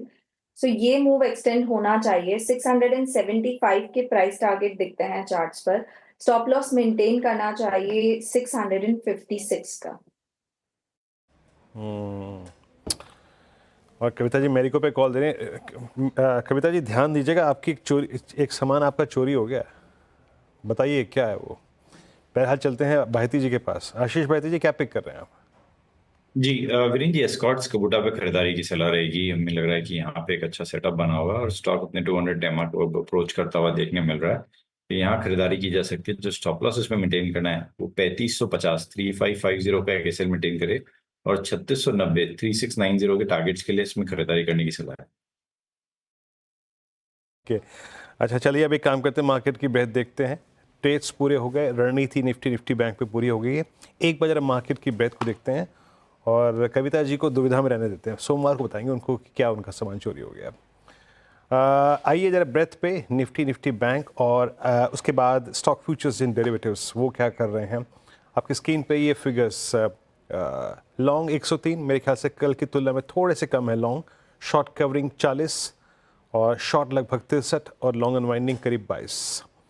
एक एक करके स्लाइड्स को देखते हैं कहाँ पे लॉन्ग्स थे। और लॉन्ग्स में नो डाउट आज मेटल्स की बहुत स्ट्रॉन्ग प्रेजेंस नजर आएगी आपको। मेटल्स में मिड सेशन में काफ़ी स्ट्रॉन्ग होता है। हिंदुस्तान एरोनॉटिक्स, डिफेंस में पहले नंबर पे, हुडको, मैक्रोटेक, EBB और गोदरेज कंज्यूमर। गोदरेज CP आज स्ट्रॉन्ग प्लेसमेंट थी भी, सुबह सुबह मॉर्निंग कमेंट्री में कहा भी गया था। बाकी Hindustan copper, Manappuram, IRB infra, SJVN, CG power, इन सब काउंटर में आज शॉर्ट कवरिंग थी। और अगले स्लाइड में आएंगे प्रेशर पॉइंट्स। इन्फोसिस, मेरे ख्याल से एक्सिस बैंक के साथ आज का एक कल्प्रिट, PB इन्फोटेक, उसके बाद श्रीराम फाइनेंस, सुप्रीम इंडस्ट्रीज, और जहाँ पे प्रॉफिट टेकिंग हुई, जहाँ पे प्रॉफिट्स कैश में कन्वर्ट हुए यानी लॉन्ग अनवाइंडिंग, उसमें Kalyan jewellers, RBL bank, Nifty financial services, Muthoot finance और MCX। अनुज। बिल्कुल, चलिए ये कुछ स्टॉक्स जहाँ पर आपको लॉन्ग अनवाइंडिंग दिखी। बैंक का अपडेट तो बता दीजिएगा एक बार, अगर कोई स्टॉक इन या आउट जा रहा है। एक बार दिखा दीजिए फिर फटाफट इसको देख लेते हैं। बैन अपडेट, वायदा बैन अपडेट, कैनफिन 103% पोजीशन बनी, तो ये बैन में जाने की तैयारी कर रहा है। तो ये शायद इकलौता स्टॉक है जो, एक ही स्टॉक है जो बैन में जाने की तैयारी कर रहा है। चलिए फ्राइडे आ गया तो थोड़ी सी वीकेंड की बात कर ली जाए। फ्लेवर्ड बियर पीने वालों के लिए अच्छी खबर है, यूनाइटेड ब्रूरीज ने 2 नई फ्लेवर्ड बियर्स को लॉन्च किया है।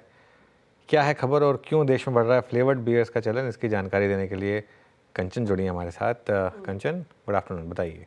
Good afternoon sir. सबसे पहले तो मैं आपको ये बोलना चाहूँगी कि फ्राइडे है और यूबीएल ने देखो किस टाइम पे ये अपनी प्रेस रिलीज निकाली है जो फ्लेवर्ड बियर लॉन्च की है, ताकि सीधा सीधा असर जो वीकेंड का है वो हमें आता हुआ दिखाई दे शेयर में, जो कि एविडेंट भी है। 1.5% की तेजी हमें यूबीएल में देखने को मिली है।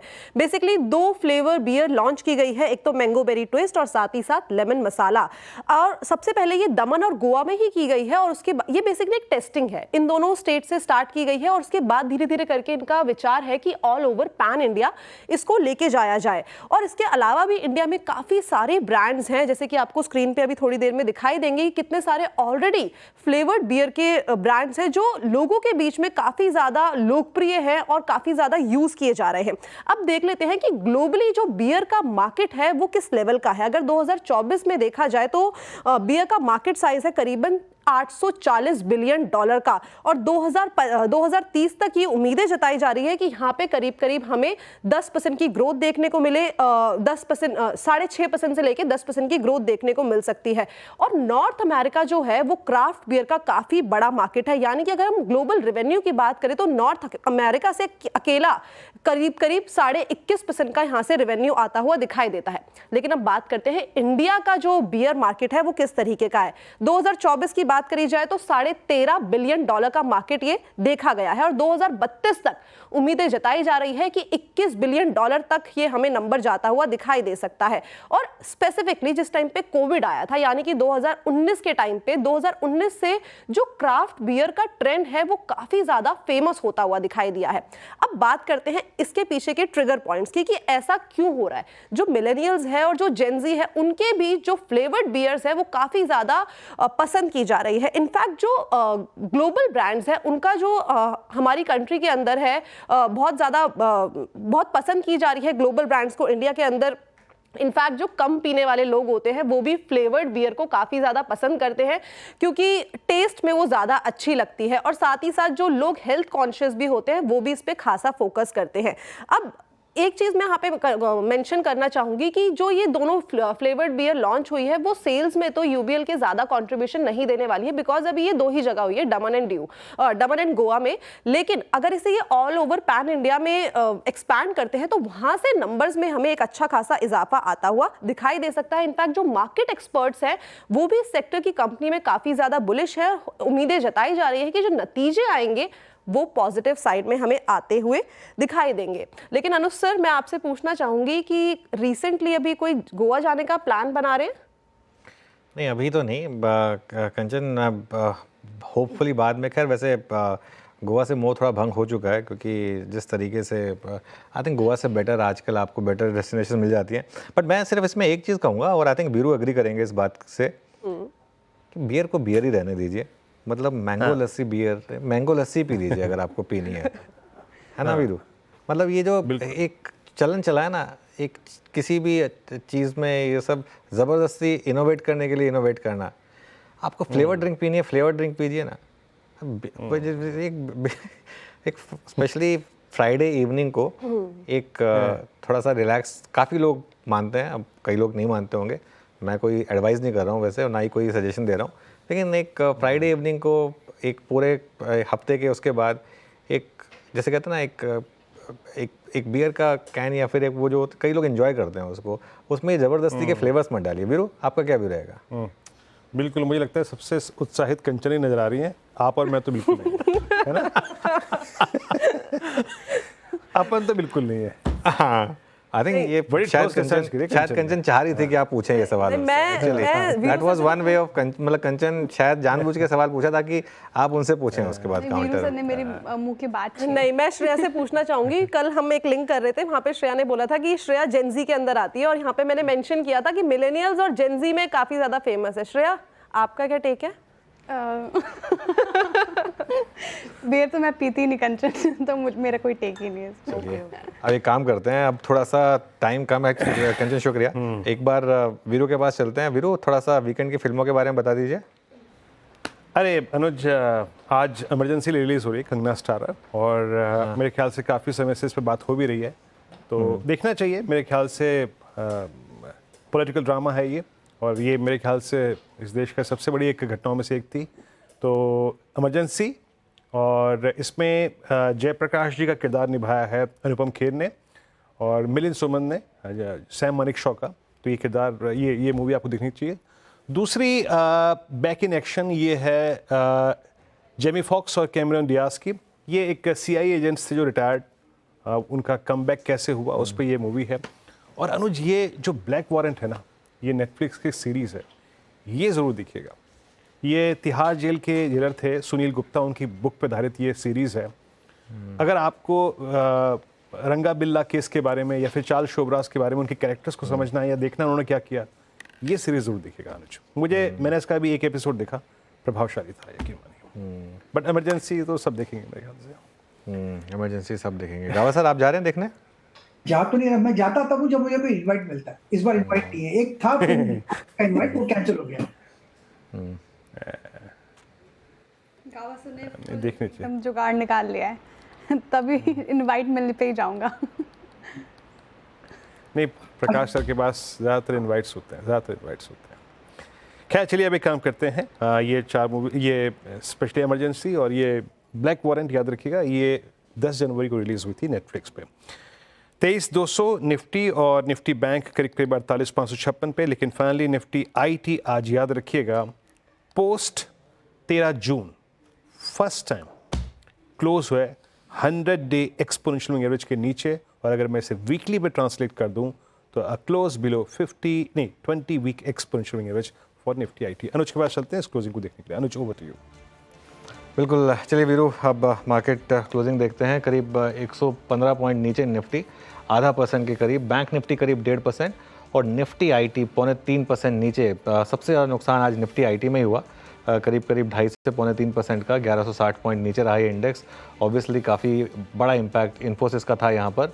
मिड कैप इंडेक्स हालांकि ग्रीन में बंद हुआ आज, 80 पॉइंट ही सही लेकिन ग्रीन में। स्मॉल कैप इंडेक्स भी थोड़ा सा ही सही लेकिन ग्रीन में बंद हुआ। एडवांस डिक्लाइन इसके लिए मार्जिनली ही सही लेकिन एडवांसेस के फेवर में बंद हुआ। अब जरा एक बार सेक्टोरल हीट मैप लेकर आइए जरा, और वहाँ देखते हैं किस तरीके के मूव्स रहे। उसमें आप सबसे ऊपर, मैं सबसे ज़्यादा नीचे देखेंगे ऑब्वियसली निफ्टी IT को, करीब 3.5% नीचे ये इंडेक्स बंद हुआ। उसके अलावा फाइनेंशियल्स और बैंक निफ्टी में 1.5% की वीकनेस थी। यहाँ एक्सिस बैंक का इम्पैक्ट था, लेकिन एक्स ऑफ दैट मार्केट उतना बुरा नहीं था। कुछ इंडेक्स थे जैसे कि PSU इंडेक्स में अच्छी रैली थी 1.5%, कैपिटल गुड्स इंडेक्स 1.5% ऊपर था, ऑयल एंड गैस 1.5% ऊपर था, यहाँ रिलायंस का इम्पैक्ट था, FMCG 1% इंडेक्स ऊपर था, रियल एस्टेट 1% ऊपर था, मेटल्स 1% ऊपर था, और फार्मा करीब 2-3% ऊपर था। लेकिन दिक्कत क्या थी कि जो 2 मार्केट के सबसे बड़े इंडेक्स हैं वहाँ बड़ी गिरावट थी। निफ्टी IT 2.5% और निफ्टी बैंक 1.5%। इन दोनों को अगर आप मिला दें, निफ्टी बैंक और निफ्टी IT को, तो ये करीब निफ्टी का 50% से ज़्यादा है। तो इसके लिए निफ्टी पर थोड़ी सी वीकनेस आई। अब निफ्टी का हीट मैप देखते हैं एक बार जरा, जिसमें आपको ये दिखाई भी देगा।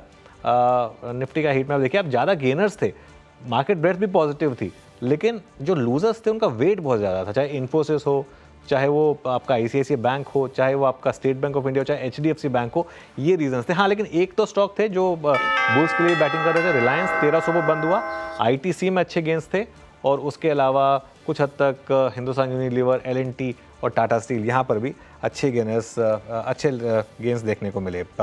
लेकिन वीरू, हफ्ता जो है काफ़ी टायरिंग रहा ये वाला ट्रेडर्स के लिए, इन्वेस्टर्स के लिए। कुछ उम्मीदें जगाई हैं वैसे इस हफ्ते ने। एक चीज़ तो मैं कहूँगा, और कुछ नहीं तो मिड कैप इंडेक्स हफ्ते में फ्लैट बंद हो रहा है। पिछले कई हफ्तों की गिरावट के बाद इस हफ्ते mid cap index at least flat बंद हो रहा है। और एक्चुअली मिड कैप इंडेक्स तो गेंस के साथ बंद हो रहा है, और निफ्टी शायद थोड़े से लॉसेस के साथ बंद हो रहा है। जी हाँ, लॉसेस। लेकिन निफ्टी बैंक की स्थिति खराब थी, लेकिन सही कहा अनुज ने, मिड कैप्स और निफ्टी फिर भी ठीक रहा। और याद रखिएगा, इस हफ्ते की शुरुआत की थी, हमारा ओपन था 23,195 और क्लोज है हमारा एग्जैक्टली इसी के जोन में। तो ठीक ठाक रहा ये हफ्ता। लेकिन हाँ, बैंक्स दिक्कत में थे इस हफ्ते।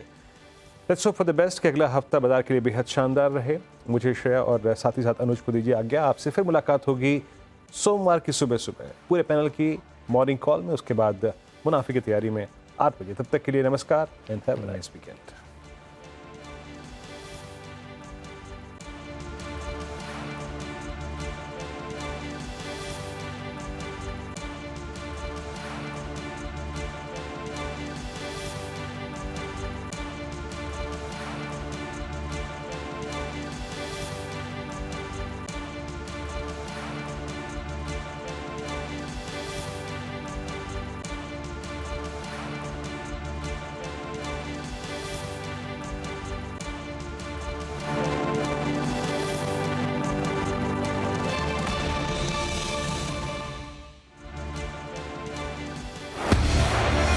वित्त मंत्री निर्मला सीतारमण का ये बजट देश और बाजार के लिए है बहुत ही खास। कंजम्पशन, केपेक्स और न्यू एज रिफॉर्म्स की है दरकार। ग्रोथ को भी देनी है फुल रफ्तार। रोजगार बढ़ाना है, टैक्स कम कर मिडिल क्लास को भी लुभाना है। मोदी 3.0 के इस बजट का है पूरे देश को इंतजार, क्या करेगी सरकार। देखिए बजट की सबसे बड़ी कवरेज आपके अपने चैनल CNBC आवाज पर।